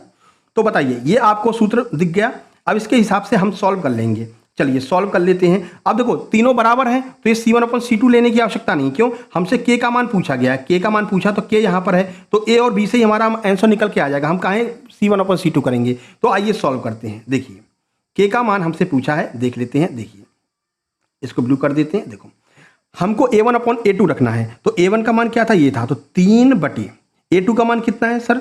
कहाँ गया A2? ये रहा, 3/6 बराबर B1 अपॉन B2। B1 का मान कितना है सर? -1 है, और B2 का मान कितना है सर? -K है। हमसे K का मान ही पूछा गया है, ठीक है? तो यहां से अपन सीधे सीधे आंसर निकाल लेंगे। इस माइनस से ये माइनस उड़ जाएगा, 3 × 3, 3 दूनी 6, 1/2 बराबर K आ जाएगा, ठीक है? अब कैंची का जब गुणा करेंगे तो ये K बेचारा ऊपर पहुंच जाएगा, ये 2 इस साइड आ जाएगा, K का मान +K2 हो जाएगा, जो हमारे ऑप्शन नंबर A में दिया गया है। इस तरह से हम इस प्रश्न को बड़ी आसानी से सॉल्व कर लेंगे, ठीक है? ये रहा पूरा सॉल्यूशन, आप यहां पर देख सकते हैं। पसंद आया है तो लाइक जरूर करना। आगे बढ़ लेते हैं। देखिए कह रहे हैं 2 अंकों की एक संख्या में अंकों का योग 9 है, यदि संख्या में 27 जोड़ दिया जाए तो अंक पलट जाते हैं, वो संख्या क्या होगी? यह आपसे पूछा गया है। देखो ऐसे प्रश्नों को हमेशा ऑप्शन के थ्रू ही करना है ना? इसमें ज़्यादा नियम के चक्कर मत पड़ना। 4 ऑप्शन है, सिंपल ऑप्शन है, आराम से रख करके देख सकते हैं। इनका कहना क्या है पहले आप लोग सॉल्व कर लीजिए, आंसर लगा लीजिए। चलो अब बताते हैं। कह रहे हैं 2 अंकों की संख्या का योग 9 है, सारी की सारी संख्याएं हैं, सबका योग 9 है, हमने देख लिया, ठीक है? यदि संख्या में 27 जोड़ दिया जाए तो इनमें अगर किसी में 27 जोड़ दो तो ये संख्या पलट जाएगी। जैसे ये 63 है ना, ये 36 हो जाएगी अगर 27 जोड़ दो तो ये तो होगी ही नहीं भाई। इसमें 27 जोड़ेंगे, जोड़िए, 7 और 3 0 आ रहा है, और ये कह रहे हैं कि नहीं 36 हो जानी चाहिए, 6 तो आ ही नहीं रहा है ना भाई। 63 में 27 जोड़ेंगे तो भाई ये तो मान के चलिए कि कितना हो जाएगा, 90 हो जाएगा, लेकिन कह रहे हैं कि ये उल्टी हो जाए, मतलब 36 हो जानी चाहिए, छोटी होगी, तो ऑप्शन ए गया। ऑप्शन ए नहीं कर रहा है सेटिस्फाई। 72 को देखते हैं। 72 में कह रहा है ये 72 है, इसमें 27 जोड़ दो और ऐसे जोड़ने पर ये संख्या उल्टी हो जाए, मतलब 27 हो जानी चाहिए। 27 कहाँ से हुई भैया? इसमें जोड़ोगे तो ये तो और बड़ी हो जाएगी। तो आपका ऑप्शन नंबर बी भी गया, ए भी गया, बी भी गया। अब बचा है 36। अब 36 में ऐसा मतलब कि 36 में 27 जोड़ दें तो ये 63 बन जाना चाहिए। देखो बन रहा है कि नहीं बन रहा है? चलो 27 जोड़ते हैं। हमने जोड़ा 27, 7 और 6 13, हासिल 1, 3 और 2 5, 5 में 1 जोड़ा 6, यानी कि ये 63 बन गई। पहले 36 थी, उल्टी होकर 63 बनना था, 27 हमने जोड़ा, बिल्कुल 63 बन गई। तो हमारा आंसर ऑप्शन नंबर सी हो जाएगा, और कुछ चेक करने की आवश्यकता नहीं है। वैसे आप इसमें से ना ये 2 संख्याओं को एलिमिनेट कर सकते थे, क्योंकि इसमें अगर जोड़ेंगे तो ये बड़ी हो जाएगी अपने आप से, ठीक है ना? तो ये तो पहले ही हटा सकते थे, लेकिन हमने आपको समझाने के लिए सब पर फॉलो करके देख लिया है, ठीक है मेरे भाई? समझ में आ गया? यहाँ पर सॉल्यूशन है, ये भी आप देख सकते हैं। चलो प्रश्न नंबर 8। इन प्रश्नों को आप 1 सेकंड में उड़ाएंगे अगर आपने हमारा द्विघात समीकरण वाला वीडियो देखा है तो, ठीक है? चलिए देखते हैं। कह रहे हैं x² - 9x + 20 के मूल ज्ञात कीजिए। बताओ, चिन्ह वाली ट्रिक से हमने आपको बताया था, जहां पर भी माइनस प्लस हो तो आंसर हमेशा प्लस प्लस में आएगा। अब प्लस प्लस वाला आंसर देख लो, आपका आंसर आ जाएगा भैया। ये तो माइनस लगा हुआ है, गलत हो जाएगा। ये दोनों माइनस है, गलत हो जाएगा। डी में 1 माइनस है, गलत हो जाएगा। केवल ऑप्शन नंबर सी हमारा आंसर हो जाएगा। द्विघात समीकरण वाला वीडियो मेरे भाई ट्रिक वाला देख लेना। 1 सेकंड में आप इन सभी प्रश्नों को करेंगे। जिन लोगों ने देखा होगा वो 1 सेकंड में आंसर देंगे, मेरी गारंटी है, ठीक है ना? चलो फिर भी आपको सॉल्व करके बता देते हैं।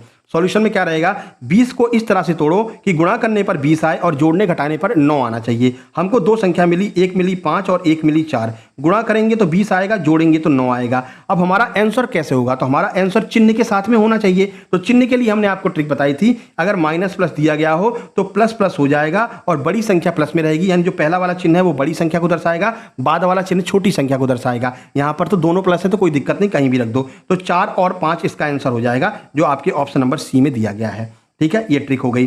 चलो आगे बढ़ते हैं, पूरा दिया गया यहाँ पर सॉल्यूशन। प्रश्न नंबर 9 देखिए, ये भी आप चुटकियों में उड़ाएंगे, मेरी गारंटी है। कह रहे हैं कि x square plus 8x plus 15 दिया गया है, बताओ इसका आंसर क्या होगा। तो हमने बताया था जहां पर भी दोनों प्लस आए तो इसका आंसर दोनों माइनस होगा। कहां पर दिया माइनस, पहले में प्लस है सर, गलत हो जाएगा। सी में एक माइनस एक प्लस है, गलत हो जाएगा। डी में एक माइनस एक प्लस है, गलत हो जाएगा। दोनों माइनस वाला केवल ऑप्शन नंबर बी है, यही हमारा आंसर हो जाएगा। ठीक है, तो फिर से आपसे निवेदन करेंगे कि वो वीडियो ट्रिक वाली जरूर देख लेना, इस वीडियो के लास्ट में हम यहाँ पर लगा देंगे। ठीक है, नहीं तो सर्च करना द्विघात समीकरण quadratic equation by success junction, मिल जाएगा ट्रिक वाला वीडियो। चलो अब आपकी मानक विचलन की भी एक ट्रिक वाली वीडियो बना देंगे, है ना। देखिए अब इसको सॉल्व करके देखना चाहो तो देख सकते हो भाई, नहीं तो कोई दिक्कत नहीं है, लेकिन फिर भी देख लो। 15 को ऐसे तोड़ो कि गुणा करने पर 15 आए, जोड़ने घटाने पर 8 आना चाहिए। हमको दो संख्या मिली, एक 5 मिली और एक 3 मिली। ठीक है, गुणा करेंगे तो 15 आएगा, इसको जोड़ेंगे तो कितना आएगा, 8 आएगा। लेकिन चिन्ह के लिए सर क्या करेंगे, तो चिन्ह के लिए आपको बता रखा है अगर दोनों प्लस दिया गया हो तो आंसर दोनों माइनस में आएगा, तो वो आपका ऑप्शन बी हो जाएगा। ठीक है, ये रहा सॉल्यूशन, आप देख सकते हैं। चलो प्रश्न नंबर 10 फिर से द्विघात समीकरण का है, इसका भी आंसर आप खुद बताएंगे। इसमें दिया गया है, अब सीधे अपन चलेंगे चिन्ह पर। चिन्ह देखो क्या दिया है, प्लस और माइनस। प्लस और माइनस के लिए हमने क्या बताया था, जस्ट उल्टा हो जाएगा, माइनस और प्लस हो जाएगा। माइनस प्लस वाला देख लो कहां पर दिया है कि जो बड़ी संख्या है, ये देखो यहां पर, ये ध्यान रखना है, यहां पर ध्यान रखना है, जो बड़ी संख्या है वो माइनस की होनी चाहिए, जो छोटी संख्या है वो प्लस की होनी चाहिए। देखो तो दो संख्या हमको 6 और 4 मिल रही हैं, तो बड़ी संख्या माइनस की होनी चाहिए। माइनस के 6 कहां पर है सर, माइनस के 6 यहां पर है और प्लस के 4 यहां पर है। ऑप्शन बी हमारा आंसर हो जाएगा। तो ये आपका ऑप्शन बी बिल्कुल सही आंसर हो जाएगा। ठीक है, ये इसके समझ में नहीं आ रहा, एक बार फिर से निवेदन करेंगे, ट्रिक वाली वीडियो देख लेना।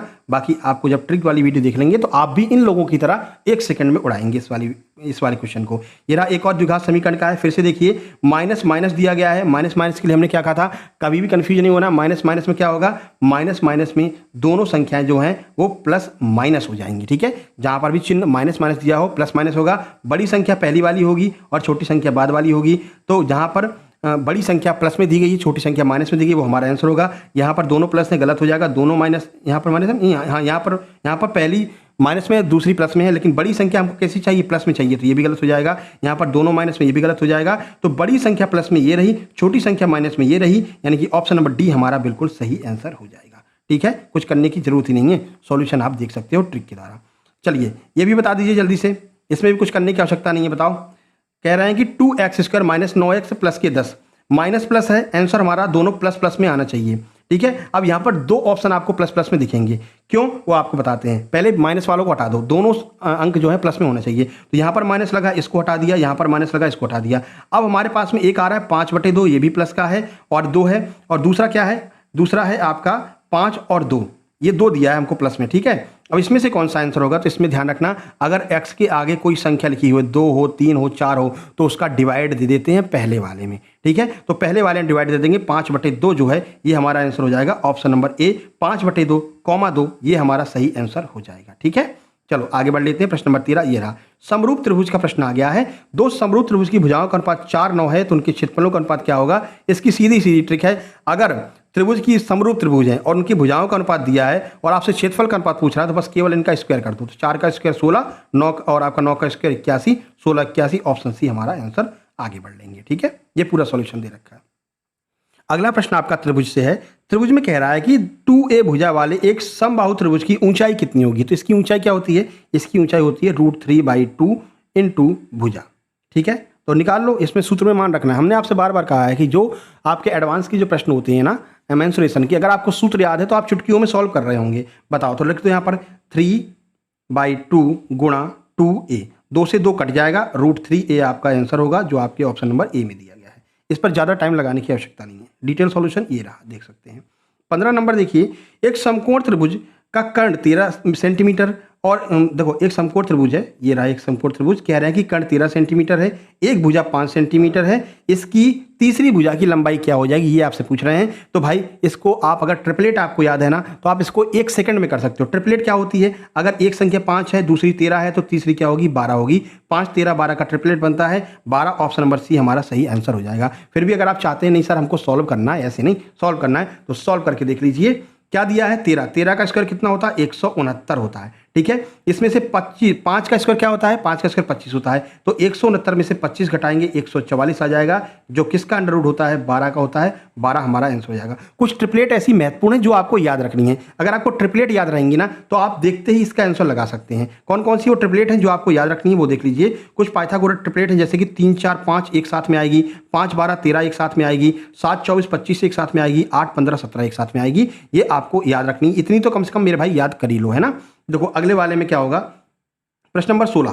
प्रश्न नंबर 16 कह रहा है कि 9 सेक स्क्वायर, ट्रिग्नोमेट्री का, 9 सेक स्क्वायर ए माइनस 9 टेन स्क्वायर ए का मान क्या होगा।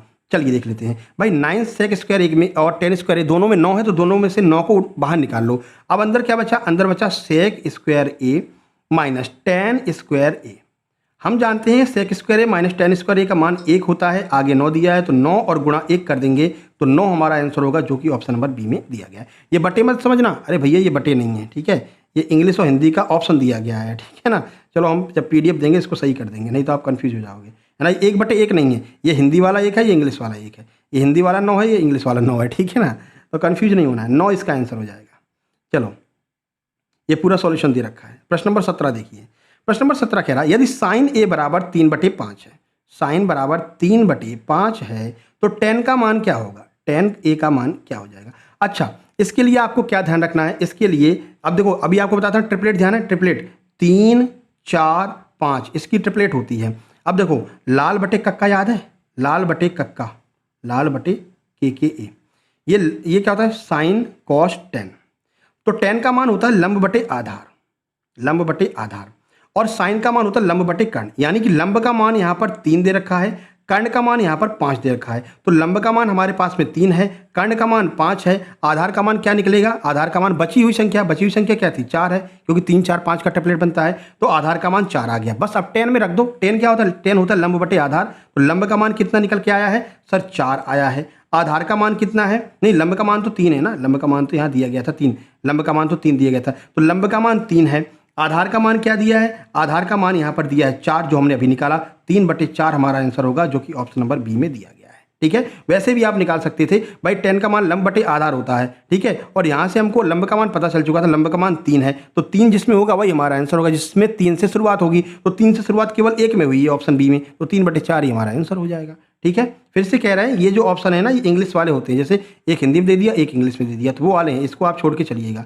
बाकी हम जब PDF देंगे तो उसको एडजस्ट करके देंगे आपको। तो यहाँ पर आप देख सकते हैं ट्रिपलेट आपको ध्यान रखनी, फिर से निवेदन करेंगे। 3, 4, 5 की ट्रिपलेट होती है, 5, 12, 13 की ट्रिपलेट होती है। कम से कम मेरे भाई ये 2 तो याद रखिए लो, ये सबसे ज़्यादा पूछी जाती हैं, है ना। चलो देखो ये आ गया भैया प्रश्न ट्रिग्नोमेट्री का ही। कह रहा है कि tan A degree, tan 2 degree, tan 3 degree, tan 4 degree, ऐसे ऐसे tan 89 डिग्री तक जा रहा है, 89 डिग्री तक जा रहा है। इसका मान पूछा है कि इसका मान क्या होगा। अब देखो जब आपको कभी भी a प्लस बी का मान दिया हो, a प्लस बी का मान क्या बन रहा है, 1 बन रहा है। कैसे, देखो tan 1 और tan 89 इन दोनों को जोड़ोगे तो क्या बनेगा, tan 90 बनेगा, tan 90 बनेगा। tan 90 का मान कितना होता है, 1 होता है। ठीक है, एक बात हो गई। फिर देखो tan 2 और tan यहाँ पर पीछे चलोगे तो tan 88 लिखा होगा, है ना, tan 88। इसके पीछे चलोगे tan 87 लिखा होगा। भाई कह रहा है ना tan 1 2 3 4, tan 1 2 3 4 करके 89 तक गया है। इसको जब जोड़ते जाओगे तो सारा का सारा tan 90 बनता जाएगा, और tan 90 का मान हम जानते हैं कि सर tan 90 का मान 1 होता है। ठीक है, बीच में tan 45 भी आएगा, tan 45 का मान भी 1 होता है। तो इस तरह से हमारा ये जो आंसर होगा वो आपका बिल्कुल 1। तो इसमें ध्यान रखना है, जब a प्लस बी मिल करके 90 डिग्री बनाते हैं, तो a into 10a into 10b का मान क्या होता है, 1 होता है। और हम देख रहे हैं कि हाँ a प्लस बी मिलकर के 90 बनाएंगे, क्योंकि ये वाला 1 और ये वाला 89, ये a b का मान हो गया, ये मिलकर के 90 बना देंगे। ये 2, ये 88 मिलकर के 90 बना देंगे। ये 3 आएगा, यहाँ 87 आएगा, मिलकर के 90 बना देंगे। तो जहाँ पर भी a और b मिलकर के 90 बना रहे हों, तो 10A इंटू 10B का मान 1 होता है। तो यहाँ पर आपको ऐसे गुणा करते चले जाएंगे तो 1090 1090 1090 बनता चला जाएगा और लास्ट में क्या बचेगा भाई, 1090 1090 बनते बनते लास्ट में बचेगा 1045 और 1045 का मान 1 होता है, इसलिए हमारा आंसर ऑप्शन बी 1 हो जाएगा। ठीक है, आगे बढ़ लेते हैं, ये पूरा सॉल्यूशन है, आप देख सकते हैं। चलो 19 नंबर कह रहे हैं कि दो गोले हैं, दो गोलों की त्रिज्याओं का अनुपात 1:2 है, उनके आयतनों का अनुपात बता दीजिए। बताइए, तो आयतन का अगर आपको सूत्र याद होगा तो आप इसको बड़ी आसानी से सॉल्व कर रहे होंगे। ये पूरा दिया गया, इसका आप जल्दी से बता दीजिए। देखो इसको काट देना मेरे भाई, है ना, इसको काट देना है। ठीक है, चलिए आयतन का सूत्र क्या होता है जल्दी से बताओ। अच्छा, इसमें एक बार और देख लेना। देखो हम क्या कह रहे हैं कि जो 1090 का मान होता है ना, 1090 का मान इन्फिनिटी होता है, यानी अनंत होता है, तो इसका कोई मतलब नहीं रहेगा अनंत का, है ना। अनंत का किसी में गुणा करोगे तो वो अनंत नहीं होगा, वो जो जिसमें गुणा करोगे वही बचेगा। ठीक है, ये जब 1090 बनते चले जाएंगे, सारे अनंत बनते चले जाएंगे, बीच में आपको 1045 बचेगा, केवल 1045 बचेगा और 1045 का मान 1 होता है, इसलिए हमारा आंसर 1 हो जाएगा। ठीक है, जो 1090 का मान 1 बता रहे थे, नहीं भैया सॉरी बोलेंगे उसके लिए, 1090 का मान अनंत होता है, लेकिन अनंत का गुणा करेंगे तो कोई मतलब नहीं निकलेगा। ठीक है, वो सारे ही अनंत हो जाएंगे, एक केवल लास्ट में एक ही बचेगा और वो क्या बचेगा, 1045 बचेगा, 1045 का मान 1 हो जाएगा। ठीक है ना, इस वजह से इसका आंसर 1 आ रहा है। चलो अब यहां पर देखते हैं, कह रहे हैं दो गोलों की त्रिज्याओं का अनुपात 1:2 है, उनके आयतनों का अनुपात बताइए। तो सूत्र क्या होता है, सूत्र होता है, अगर गोले का आयतन आपको, मतलब गोले के आयतन का सूत्र अगर आपको याद है तो आप बड़ी आसानी से आंसर निकाल सकते हैं। 4/3 पाई आर क्यू इसका सूत्र होता है ना, पाई आर क्यू होता है। अब दो गोले हैं, उसमें भी 4/3 आएगा, इसमें भी 4/3 कट जाएगा, पाई भी इसमें आएगा, उसमें भी आएगा, पाई भी कट जाएगा। अब केवल आपको उनकी त्रिज्याओं का घन करना है, घन आपका आंसर हो जाएगा। 1 का घन 1 होता है, 2 का घन सर 8 होता है, तो 1:8 हमारा आंसर ऑप्शन सी हो जाएगा। चलो आगे बढ़ते हैं, प्रश्न नंबर 20 देखते हैं। देखो टाइम बहुत लग रहा है ना, अभी स्पीड बढ़ाएंगे, इसीलिए 50 ही क्वेश्चन करवा रहे थे, 10-10 के सेट करवा रहे थे, लेकिन एक भाई साहब ऐसे आ गए, नाक में दम कर रखा है मेरे भाई, है ना, वो पीछे पड़े हुए हैं। मेरे भैया आपको हम नोट्स दे करके बहुत परेशान हैं। ठीक है भाई, हमको हमारे हिसाब से चलने दो, है ना। अब हम क्या करवा रहे थे कि अपने हिसाब से अब टॉपिक वाइज टॉप 100 करवाना चाह रहे थे। ठीक है, लेकिन उनको ये पड़ी कि नहीं सर क्वेश्चन मतलब कि MCQ केवल प्रैक्टिस सेट करवाइए। भाई हम अपने हिसाब से तैयारी करवाते हैं, इसलिए हमारे यहाँ से सबसे ज़्यादा हमारे नोट्स से सिलेक्शन होते हैं। ठीक है मेरे भाई, तो हमको हमारे हिसाब से चलने दीजिए। अगर आपको सिलेक्शन लेना है, ठीक है ना, नहीं लेना है तो निवेदन है आपसे, आप जा सकते हैं, कोई दिक्कत नहीं है। ठीक है ना, तो कल से फिर वही 50 MCQ लेकर के आएंगे, जिसमें कि हम आपको अच्छे से डिटेल से समझा सकें। इसमें जल्दी जल्दी भागने वाला काम हो जाता है ना। अभी देखो अब GS आएगा, उसमें जल्दी जल्दी निकालना पड़ेगा, क्यों, क्योंकि हम चाहते हैं कि 1 से सवा घंटे में आपका पूरा टेस्ट कंप्लीट हो जाना चाहिए, है ना। चलो, यदि एक बेलन की त्रिज्या को दोगुना कर दिया जाए, ऊंचाई को आधा कर दे, तो इसके नए आयतन और मूल आयतन का क्या अनुपात हो जाएगा। अब सूत्र अगर आपको याद है तो आप इसका भी बड़े आसानी से आंसर निकाल सकते हैं। हम जानते हैं कि भाई बेलन का जो आयतन होता है, इसका सूत्र होता है पाई आर स्क्वायर एच। ठीक है, अब इसको सॉल्व करने के लिए हम क्या करेंगे, देखो पहले जो आयतन था उसमें हम मान लेते हैं कि आर की वैल्यू 1 थी। ठीक है, तो पहले जो आयतन निकल के आ रहा था वो पाई आर स्क्वायर एच ही निकल के आ रहा था। अब हमने क्या किया, ये खुद कह रहा है कि एक काम करो, तुम जो है त्रिज्या को डबल कर दो। ठीक है, तो पाई का पाई रहने देते हैं, त्रिज्या को डबल कर देते हैं, 2 का 4 कर देते हैं, 2 का 4 हो गया। और क्या कह रहे हैं कि जो उसकी ऊंचाई है ना उसको तुम आधा कर दो, इसको 1/2 कर दो, ऐसा इनका कहना है। ठीक है, तो अब जो नया आयतन बनेगा उसमें क्या अनुपात होगा, तो इसमें तो 1 आ रहा था, इससे काटेंगे तो 2 दूनी 4, इसमें 2 आ जाएगा। तो अब जो नया आयतन होगा उसमें 1:2 का अनुपात हो जाएगा। पहले 1 बन रहा था, अब 2 बन रहा है, तो 1:2 हमारा आंसर होगा, जो ऑप्शन नंबर बी में दिया गया है, 2:1। पुराना और नया पूछा है। ठीक है, तो जो नया आयतन बन रहा है वो 2 बन रहा है, पुराना कितना था, 1 था, तो पुराना और नया पूछा है, इसलिए 2:1 का हो जाएगा। चलो मेरे भाई अब आगे बढ़ लेते हैं और अगला प्रश्न देखते हैं। ये रहा आपका अगला प्रश्न। अब GS है, इसमें थोड़ा सा स्पीड बढ़ाएंगे। ठीक है, कितना हो गया, देखो 47 मिनट में केवल दो सेट हो पाए हैं ना, 40 क्वेश्चन हो पाए, 60 क्वेश्चन अभी और बचे हुए हैं। अब स्पीड बढ़ाना पड़ेगा। देखो टमाटर में प्राकृतिक रूप से कौन सा एसिड पाया जाता है, तो हम सबको बता रखा है टमाटर में प्राकृतिक रूप से कौन सा एसिड होता है। 4 ऑप्शन आपके सामने हैं और सीधे आंसर की ओर चलेंगे। सही आंसर ऑप्शन नंबर बी हो जाएगा, ऑक्सैलिक एसिड टमाटर में पाया जाता है। ये पूरा सॉल्यूशन है, आप इसको देख सकते हैं। ठीक है, अब पूरा सॉल्यूशन कराने का मेरे भाई समय नहीं है ना। चलो अगला प्रश्न है, बेकिंग सोडा का रासायनिक सूत्र क्या होता है, तो हम पहले भी आपको बता चुके हैं। बेकिंग सोडा का रासायनिक सूत्र होता है NaHCO3। ठीक है, ऑप्शन नंबर सी बिल्कुल सही है, NaHCO3 आपका आंसर होगा। ये डिटेल सॉल्यूशन है जिसको आप लोग अच्छे से देख लेंगे। अब 50 क्वेश्चन करवाते तो ये पूरा डिटेल भी हम अच्छे से करवा रहे होते। चलो प्रश्न नंबर 3 देखो, शुद्ध जल का पीएच मान कितना होता है। कई बार आपको बताया शुद्ध जल का पीएच मान जो है वो फिक्स 7 होता है, ये उदासीन होता है। कैसा होता है, उदासीन होता है। ठीक है ना, आगे बढ़ लेते हैं। अगला प्रश्न देखिए, प्रश्न नंबर 4, कमरे के तापमान पर कौन सी धातु द्रव अवस्था में पाई जाती है, तो कौन सी अधातु की बात की जा रही है। अगर अधातु की बात की जाए तो आपका आंसर क्या होगा, ब्रोमीन होगा। अगर धातु की बात की जाए तो आपका आंसर पारा हो जाएगा। ठीक है, ये दोनों प्रश्न जो है कल साइंस वाले टॉप 500 में करा चुके हैं।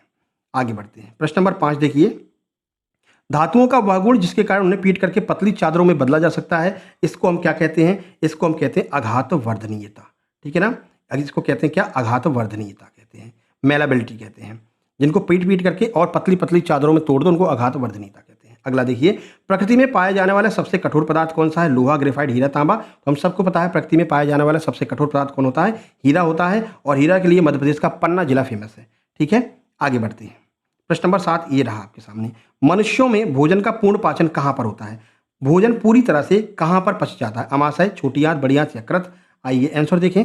सही आंसर ऑप्शन नंबर हो जाएगा बी, छोटी आंत में पूरी तरह से पच जाता है। और जो हमारा भोजन है पूरी तरह छोटी आंत में पच जाता है। बड़ी आंत में जाकर के जल का अवशोषण होता है। अगर पूछा जाए जल का अवशोषण कहाँ पर, तो जल का अवशोषण बड़ी आंत में। ये पूरा सॉल्यूशन दिया गया है, ये आप लोग देख लीजिएगा।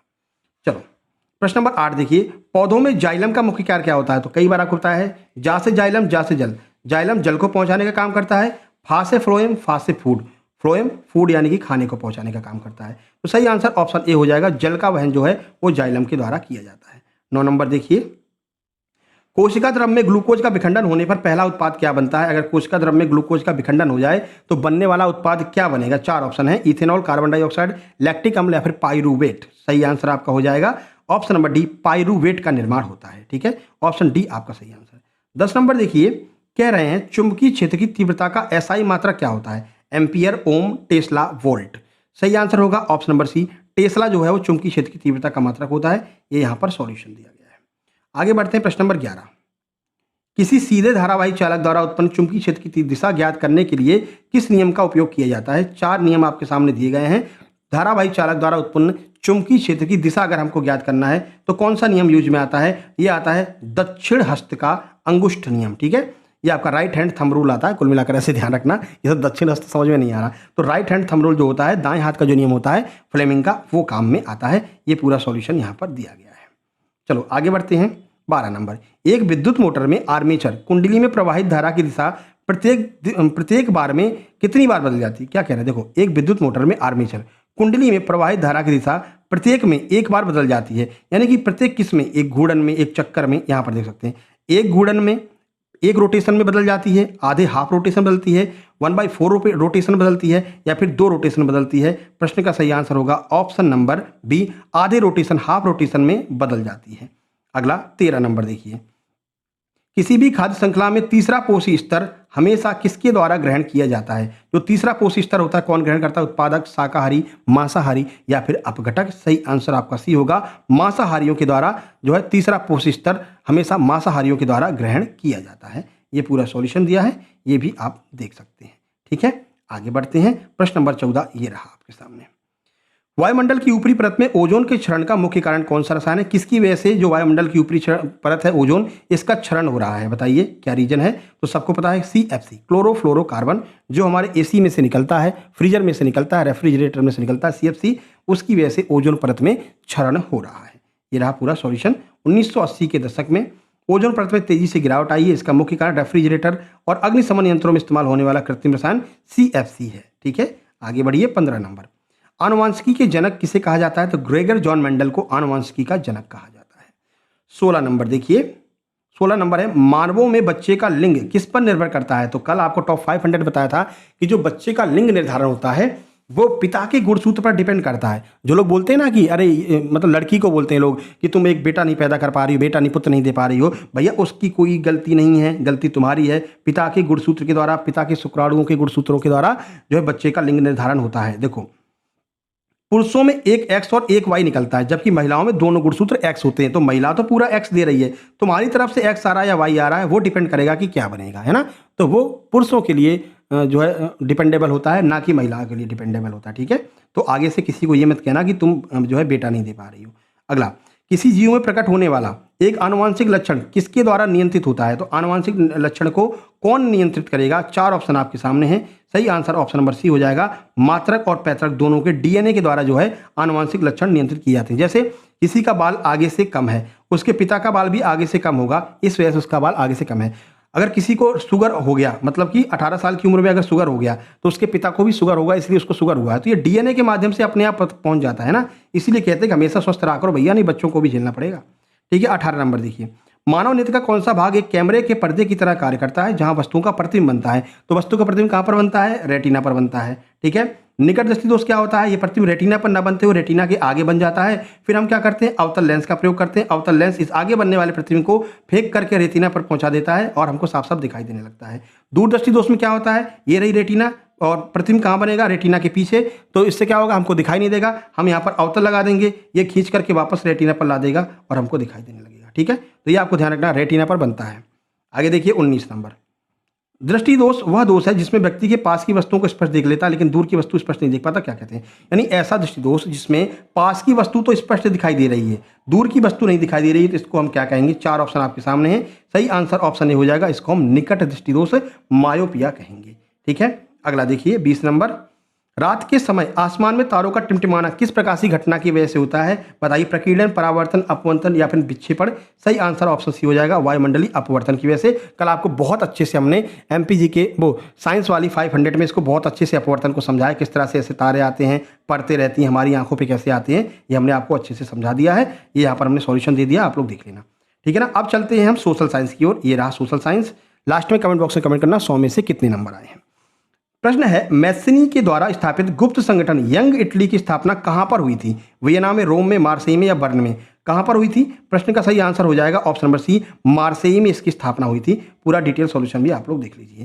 क्वेश्चन नंबर 2 ये रहा, किसने कहा था जब फ्रांस छींकता है तो बाकी यूरोप को सर्दी जुकाम हो जाता है? ऐसा किसने कहा था? 4 ऑप्शन ये रहे, सही आंसर हो जाएगा ड्यूरेक मैटरनिक के द्वारा कहा गया था कि फ्रांस छींकता है तो पूरे यूरोप को खांसी जुकाम हो जाता है। ठीक है। ये रहा पूरा सॉल्यूशन, इसको आप सब लोग देख लेना, पढ़ लेना सॉल्यूशन को, है ना। अभी अगर 50 क्वेश्चन करवाते 10-10 का सेट तो आपको प्यार से बहुत अच्छी से समझा रहे होते, है ना। कल से ऐसा ही करवाएंगे। ठीक है। एफएलटी को लास्ट के लिए रखेंगे, लास्ट के 10 दिन आपको पूरा एफएलटी दे देंगे 100 प्रश्नों का। चलो 3 नंबर देखिए, 1919 में रोलेट एक्ट के विरोध में महात्मा गांधी ने कौन सा आंदोलन शुरू किया था? सविनय अवज्ञा, असहयोग, भारत छोड़ो, रोलेट सत्याग्रह? कौन सा शुरू किया था? सही आंसर हो जाएगा रोलेट सत्याग्रह 1919 में गांधी जी के द्वारा शुरू किया गया था। ठीक है। आगे बढ़ते हैं, ये पूरा सॉल्यूशन भी देख लेना। हालांकि इसका पूरा डिटेल्स टॉप 100 एमसीक्यू हम जो है नोट्स के साथ में नोट्स वाले ग्रुप में डाल चुके हैं। भारत में राष्ट्रवाद का top 100 MCQ with detail solution डाल चुके हैं। 4 नंबर देखिए, हिंद स्वराज नामक पुस्तक के लेखक कौन है? तो ये है महात्मा गांधी, इनके द्वारा हिंद स्वराज पुस्तक लिखी गई है। 5 नंबर देखिए, प्रश्न नंबर 5, निम्नलिखित में से कौन सी एक रबी की फसल है? बताइए। तो गेहूं रबी की फसल है, बाकी की सारी खरीफ की फसल है। ये पूरा रबी की फसल कौन कौन सी होती है, खरीफ कौन कौन सी होती है, ये पूरा हमने बता दिया है। 6 नंबर, भारत के उत्तर पूर्वी राज्यों जैसे असम, मेघालय, मिजोरम में कर्तन दहन कृषि प्रणाली को किस नाम से जाना जाता है? तो कर्तन दहन को हम झूम खेती के नाम से जानते हैं। झूम खेती में क्या होता है? जंगलों को साफ करके खेती की जाती है और इसको जो है उस साइड क्या बोलते हैं? कर्तन दहन प्रणाली बोलते हैं। मध्य प्रदेश में बेवर कहते हैं, दहिया कहते हैं, बस्तर में दीपक कहा जाता है। अलग अलग नाम है अलग अलग जगह पर। अगला है, सर्वोत्तम गुणवत्ता वाला कठोर कोयला कौन सा होता है? बताओ। जिसमें सबसे ज्यादा कार्बन होगा वो सबसे अच्छा होगा। कौन सा होता है? बताइए। लिग्नाइट, बिटुमिनस, एंथ्रेसाइट पीट? सही आंसर हो जाएगा एंथ्रेसाइट कोयला सबसे अच्छा कोयला माना जाता है। तो कोयले में मौजूद कार्बन की मात्रा के आधार पर बांटा जाता है। एंथ्रेसाइट सबसे उच्च कोटि का होता है, सबसे कठोर होता है, जिसमें लगभग 80% कार्बन पाया जाता है। अगला प्रश्न नंबर 8 ये रहा आपके सामने, झारखंड में स्थित कोडरमा निम्नलिखित में से किस खनिज के लिए फेमस है? 4 ऑप्शन। सही आंसर कोडरमा जो है अभ्रक के लिए फेमस है। ठीक है। आगे बढ़िए। 9 नंबर देखिए, बेल्जियम में सत्ता की साझेदारी का एक अनूठा उदाहरण सामुदायिक सरकार है। इसका चुनाव कौन कराता है? तो सामुदायिक सरकार का चुनाव कौन कराएगा? 4 ऑप्शन। सही आंसर ऑप्शन बी हो जाएगा, एक ही भाषा बोलने वाले लोग, डच, फ्रेंच या जर्मन लोग जो है इसका चुनाव करवाते हैं। 10 नंबर देखिए, सरकार के विभिन्न अंग विधायिका, कार्यपालिका, न्यायपालिका के बीच सत्ता के बंटवारे को क्या कहा जाता है? तो सत्ता के बंटवारे को हम कहते हैं सत्ता का क्षैतिज वितरण इसको कहा जाता है। अब ये क्षैतिज वितरण क्या होता है? ये रहा पूरा सॉल्यूशन। ठीक है। आगे बढ़ते हैं। 11 नंबर देखिए, जो व्यक्ति धर्म को राष्ट्र का मुख्य आधार मानता है, एक धर्म के अनुयायियों को दूसरे धर्म से श्रेष्ठ मानता है, उसको हम क्या कहते हैं? तो ऐसे लोगों को हम कहते हैं सांप्रदायिक। ठीक है। और इस घटना को हम कहते हैं सांप्रदायिकता। इसी के खिलाफ जो है नेल्सन मंडेला ने जंग छेड़ी थी।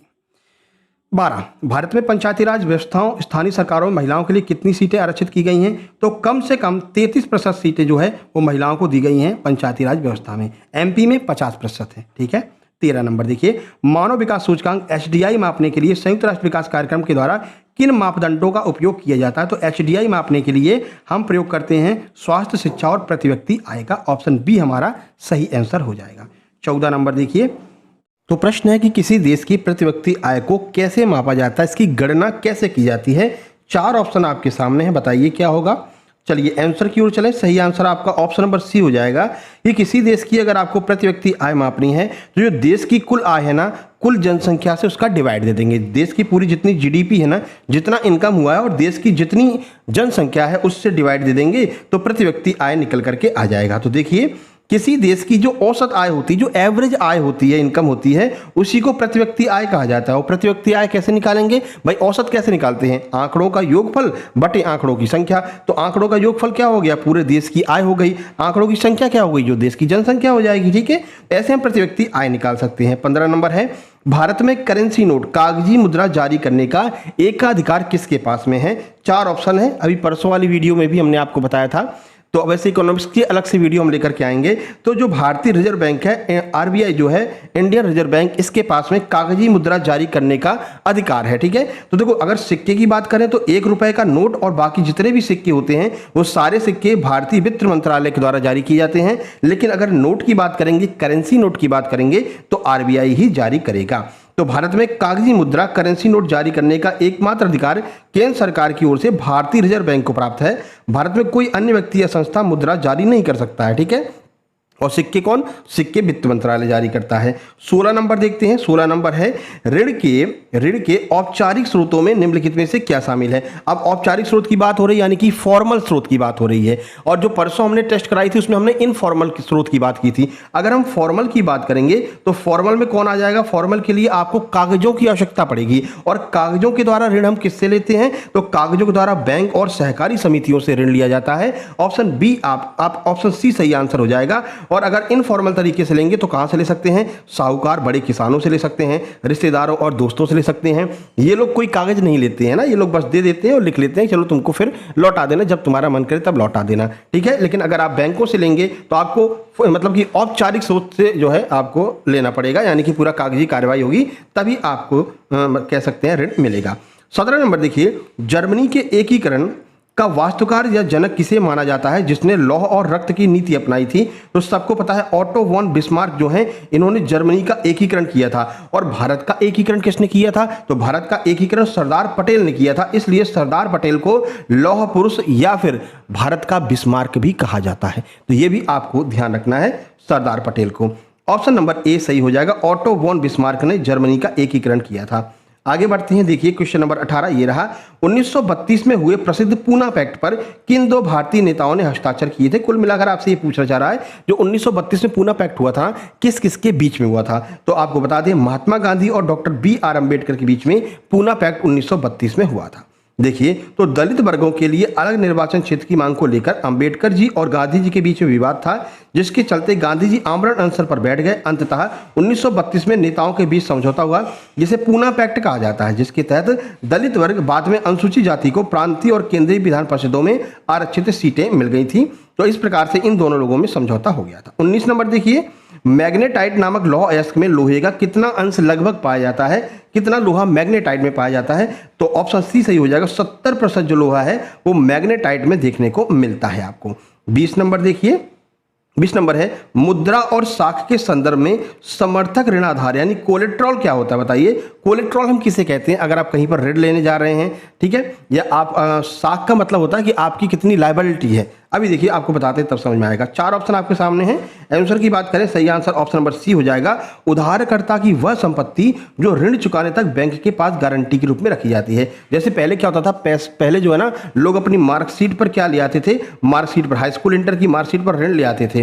ठीक है, मान लीजिए 2 लाख रुपए मार्कशीट पर ले आए, फिर लेने ही नहीं जा रहे, अरे ठीक है तुम रखे रहो मार्कशीट, हमारा क्या है, हम तो वैसे ही 2 लाख रुपए ले आए, बेरोजगार तो थे ही, अब और बेरोजगार हो जाएंगे, और क्या 2 लाख तो मिल गए। तो इस तरह से फिर अब मार्कशीट पर जो लोन देना है वो खत्म हो गया है ना, अब मार्कशीट पर लोन नहीं देते हैं। तो लोन के लिए जो आप वस्तु रखते हैं ना बैंक के पास में, जब तक आप चुका नहीं दोगे तब तक वो वस्तु उनके पास में रहेगी। उसको हम कहते हैं, क्या कहते हैं, कोलेट्रल कहते हैं या समर्थक ऋण आधार कहते हैं। अब क्या करते हैं, अब जमीन के कागज रखवा लेते हैं, ठीक है, कि तुम पैसे नहीं दोगे तुम्हारी जमीन हमारी हो जाएगी, तब तो तुम दोगे। तो ये पूरा सिस्टम है, पूरा डिटेल यहाँ पर दिया गया है। चलिए अब इंग्लिश की शुरुआत करते हैं बढ़िया से। लास्ट में कमेंट करना कि कितने नंबर आपके आए हैं ना। अच्छा, इंग्लिश में हमने एक काम और कर दिया है। इंग्लिश में इंग्लिश के क्वेश्चन तो रहेंगे ही, साथ साथ में इंग्लिश का हिंदी में ट्रांसलेट भी कर दिया है, क्योंकि आप लोग, हमको पूरा पता है आप लोगों ने पाठ नहीं पढ़ा है ना। और पाठ से क्वेश्चन आपके एग्जाम में आएगा। जैसे हमने तो पढ़ाया था ये लेंचो वाला जो पाठ है, हमने यूट्यूब पर पढ़ाया है, पूरा डिटेल में समझाया है, लेकिन 300 लोगों ने देखा। और फिर कल हमने नेल्सन मंडेला वाला भी पढ़ाया है, फिर वही 200-250 लोगों ने देखा। तो हमको लगा भैया आप लोग पाठ पढ़ना चाह ही नहीं रहे हो, केवल एमसीक्यू और क्वेश्चन चाह रहे हो, तो भैया हम भी एमसीक्यू और क्वेश्चन ही करा देंगे, ठीक है ना। बाकी जितने पाठ हैं इनमें 2-3 पाठ का जो आपका लेंचो वाला जो है और जो आपका नेल्सन मंडेला वाला है, इनका हिंदी में रूपांतरण करके, हिंदी और इंग्लिश दोनों मिला करके हमने नोट्स ग्रुप में डाल दिया है। जिन लोगों ने लिया है जा करके डाउनलोड कर लेना, ठीक है। चलिए अब प्रश्न देखते हैं। प्रश्न है, why did Lencho write a letter to God? Lencho ने भगवान को पत्र क्यों लिखा था? तो लेंचो वाली कहानी में आप लोगों को पता है लेंचो ने भगवान को क्यों पत्र लिखा था। तो लेंचो ने भगवान को पत्र लिखा था 100 पैसों मांगने के लिए। आपको पता है लेंचो की फसल खराब हो गई थी, फिर लेंचो ने कहा भगवान मेरी कुछ मदद कर दो। फिर उसने लेंचो ने लेटर लिखा भगवान को, भगवान मुझे 100 पैसों पहुंचा देना, ठीक है। और फिर पोस्ट ऑफिस के पास में गई, पोस्ट मास्टर ने अपना कलेक्ट करके 70 पैसे दिए थे। वो सारी कहानी है, ठीक है ना। आप पूरी कहानी बताने बैठेंगे तो समय ज़्यादा हो जाएगा। आप लोग एक बार सर्च कर लें a letter to God by success Junction, तो आपको मिल जाएगा, ठीक है। चलिए, तो ये जो है ये 100 पैसों मांगने के लिए उसने लिखा था। ये पूरी बात यहाँ पर लिखी गई है, ठीक है, जो अभी हम आपको बता रहे थे। अगला नेल्सन मंडेला वाला है। According to Nelson Mandela what is the greatest wealth of a nation? Nelson Mandela के अनुसार, कल ही इसको पढ़ाया हमने, तो नेल्सन मंडेला के अनुसार किसी भी राष्ट्र की संपत्ति क्या होती है? तो नेल्सन मंडेला का कहना है किसी भी राष्ट्र की जो संपत्ति है वो वहाँ के नागरिक होते हैं, यानी कि जो नागरिक वहाँ पर निवास करते हैं वो उसकी असली संपत्ति होता है। क्वेश्चन नंबर 3 देखिए, who gave the young seagull a piece of fish? यानी कि ये भी आपका जो है द फर्स्ट फ्लाइट से ही क्वेश्चन है।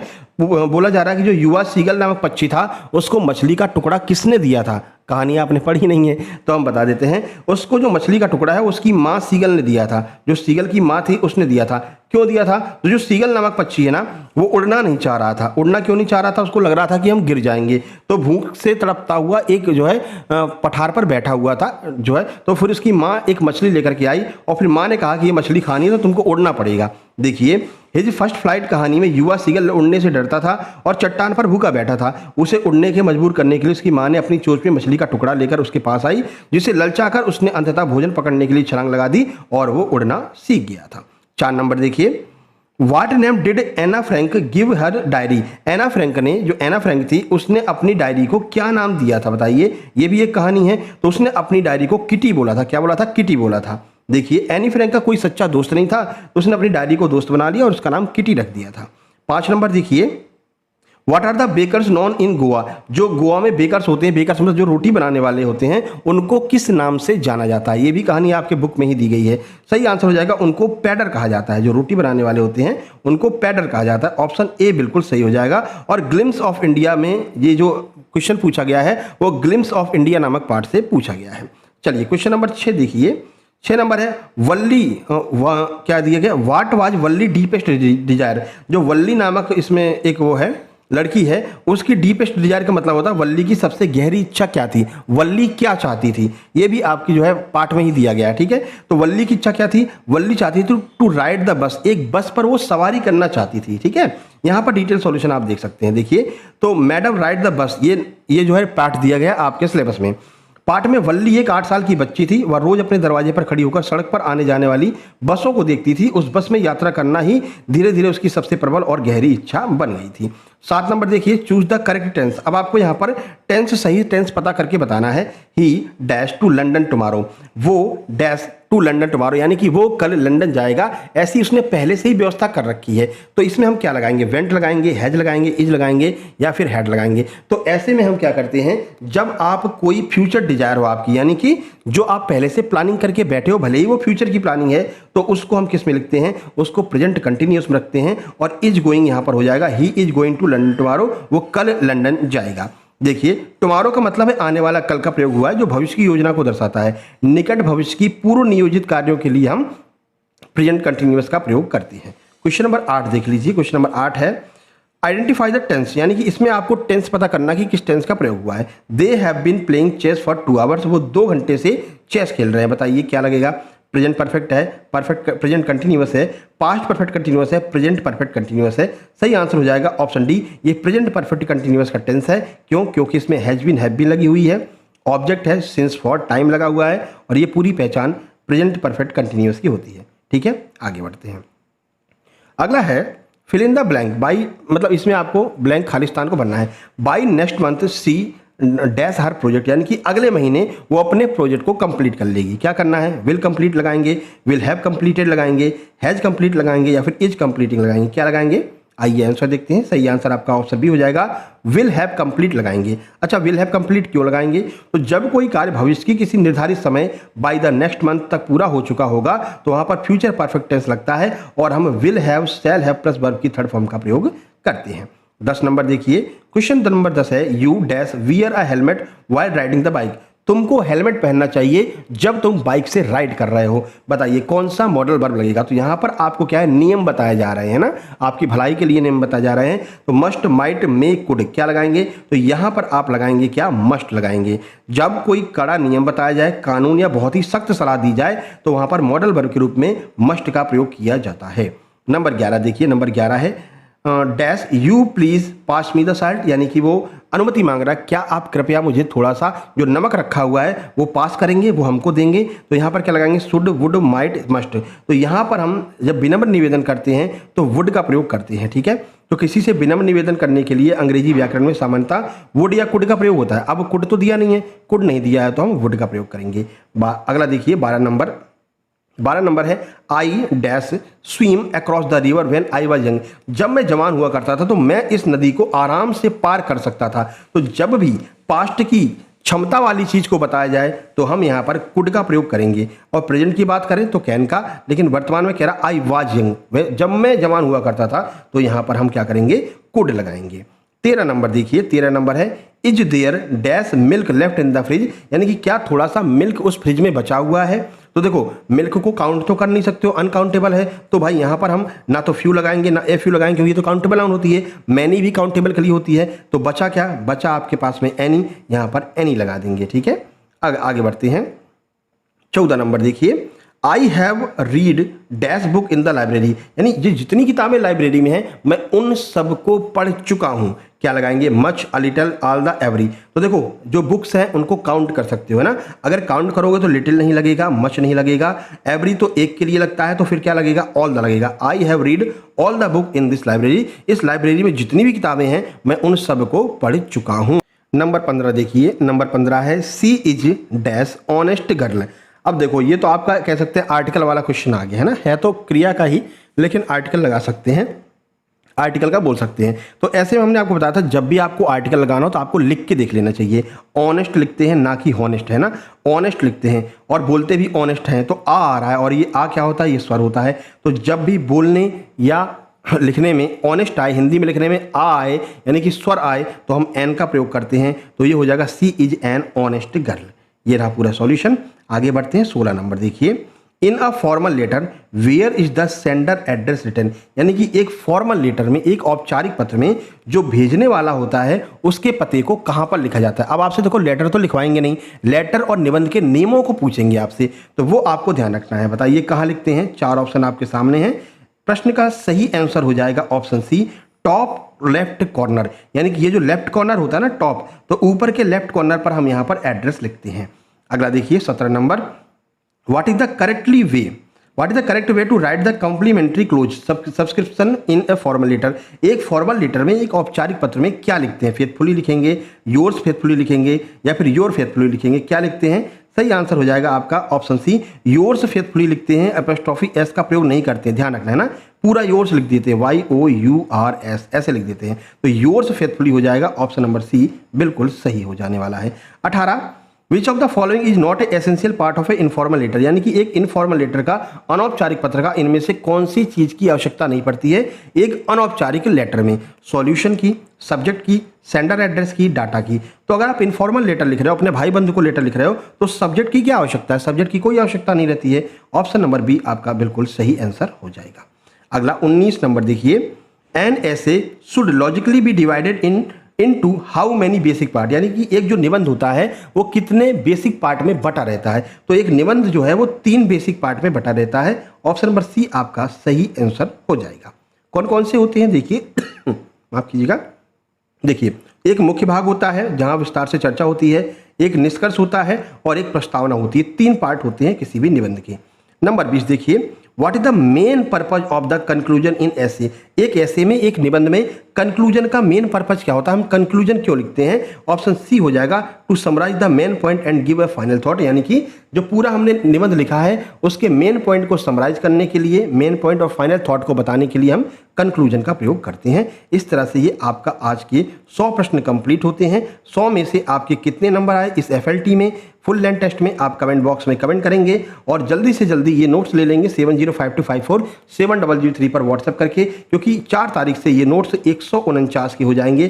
फिर हमसे मत कहना कि सर आपने पहले नहीं बताया था, ठीक है। तो 149 के ये नोट्स बहुत जल्दी 4 तारीख से होने वाले हैं, जब आपका जेल पहरी का एग्जाम स्टार्ट हो जाएगा। फिलहाल ये 128 के मिल रहे हैं, तो जल्दी से जल्दी आप लोग इसको प्राप्त कर लीजिए और ग्रुप में शामिल हो जाइए। ग्रुप में अभी तक मान के चलिए कि 165 के आसपास लोग ऐड हो चुके हैं, जो लोग नोट्स लेकर के अपना सिलेबस कंप्लीट कर चुके हैं, ठीक है। और जेल पहरी के ग्रुप में लगभग 450 लोग ऐड हो चुके हैं और 50 लोग और बचे हैं। जल्दी से अगर किसी का जेल पहरी या वन रक्षक का एग्जाम है तो वो भी इसी नंबर पर व्हाट्सएप करके 189 रुपये पे करके अपना नोट्स ले सकता है, ठीक है। फिलहाल वीडियो को लाइक कर दीजिए, चैनल को सब्सक्राइब कर दीजिए और अगली वीडियो आपकी आने वाली है जेल पहरी फॉरेस्ट गार्ड की। उसमें आज हम इकोनॉमिक्स को कवर कर रहे हैं, इकोनॉमिक्स के टॉप 100 MCQ कवर करने वाले हैं। तो इस तरह से आपकी जीके जिस पूरी कवर हो जाएगी। 500 प्रश्न अभी हमने 3 वीडियो कराई हैं, 500 प्रश्न हिंदी के, 500 MP जीके के और 500 प्रश्न साइंस के करवा दिए हैं। अब इकोनॉमिक्स के हम टॉप 100 प्रश्न और करवा देंगे, तो आपका जीके का पार्ट एकदम मजबूत हो जाएगा, ठीक है।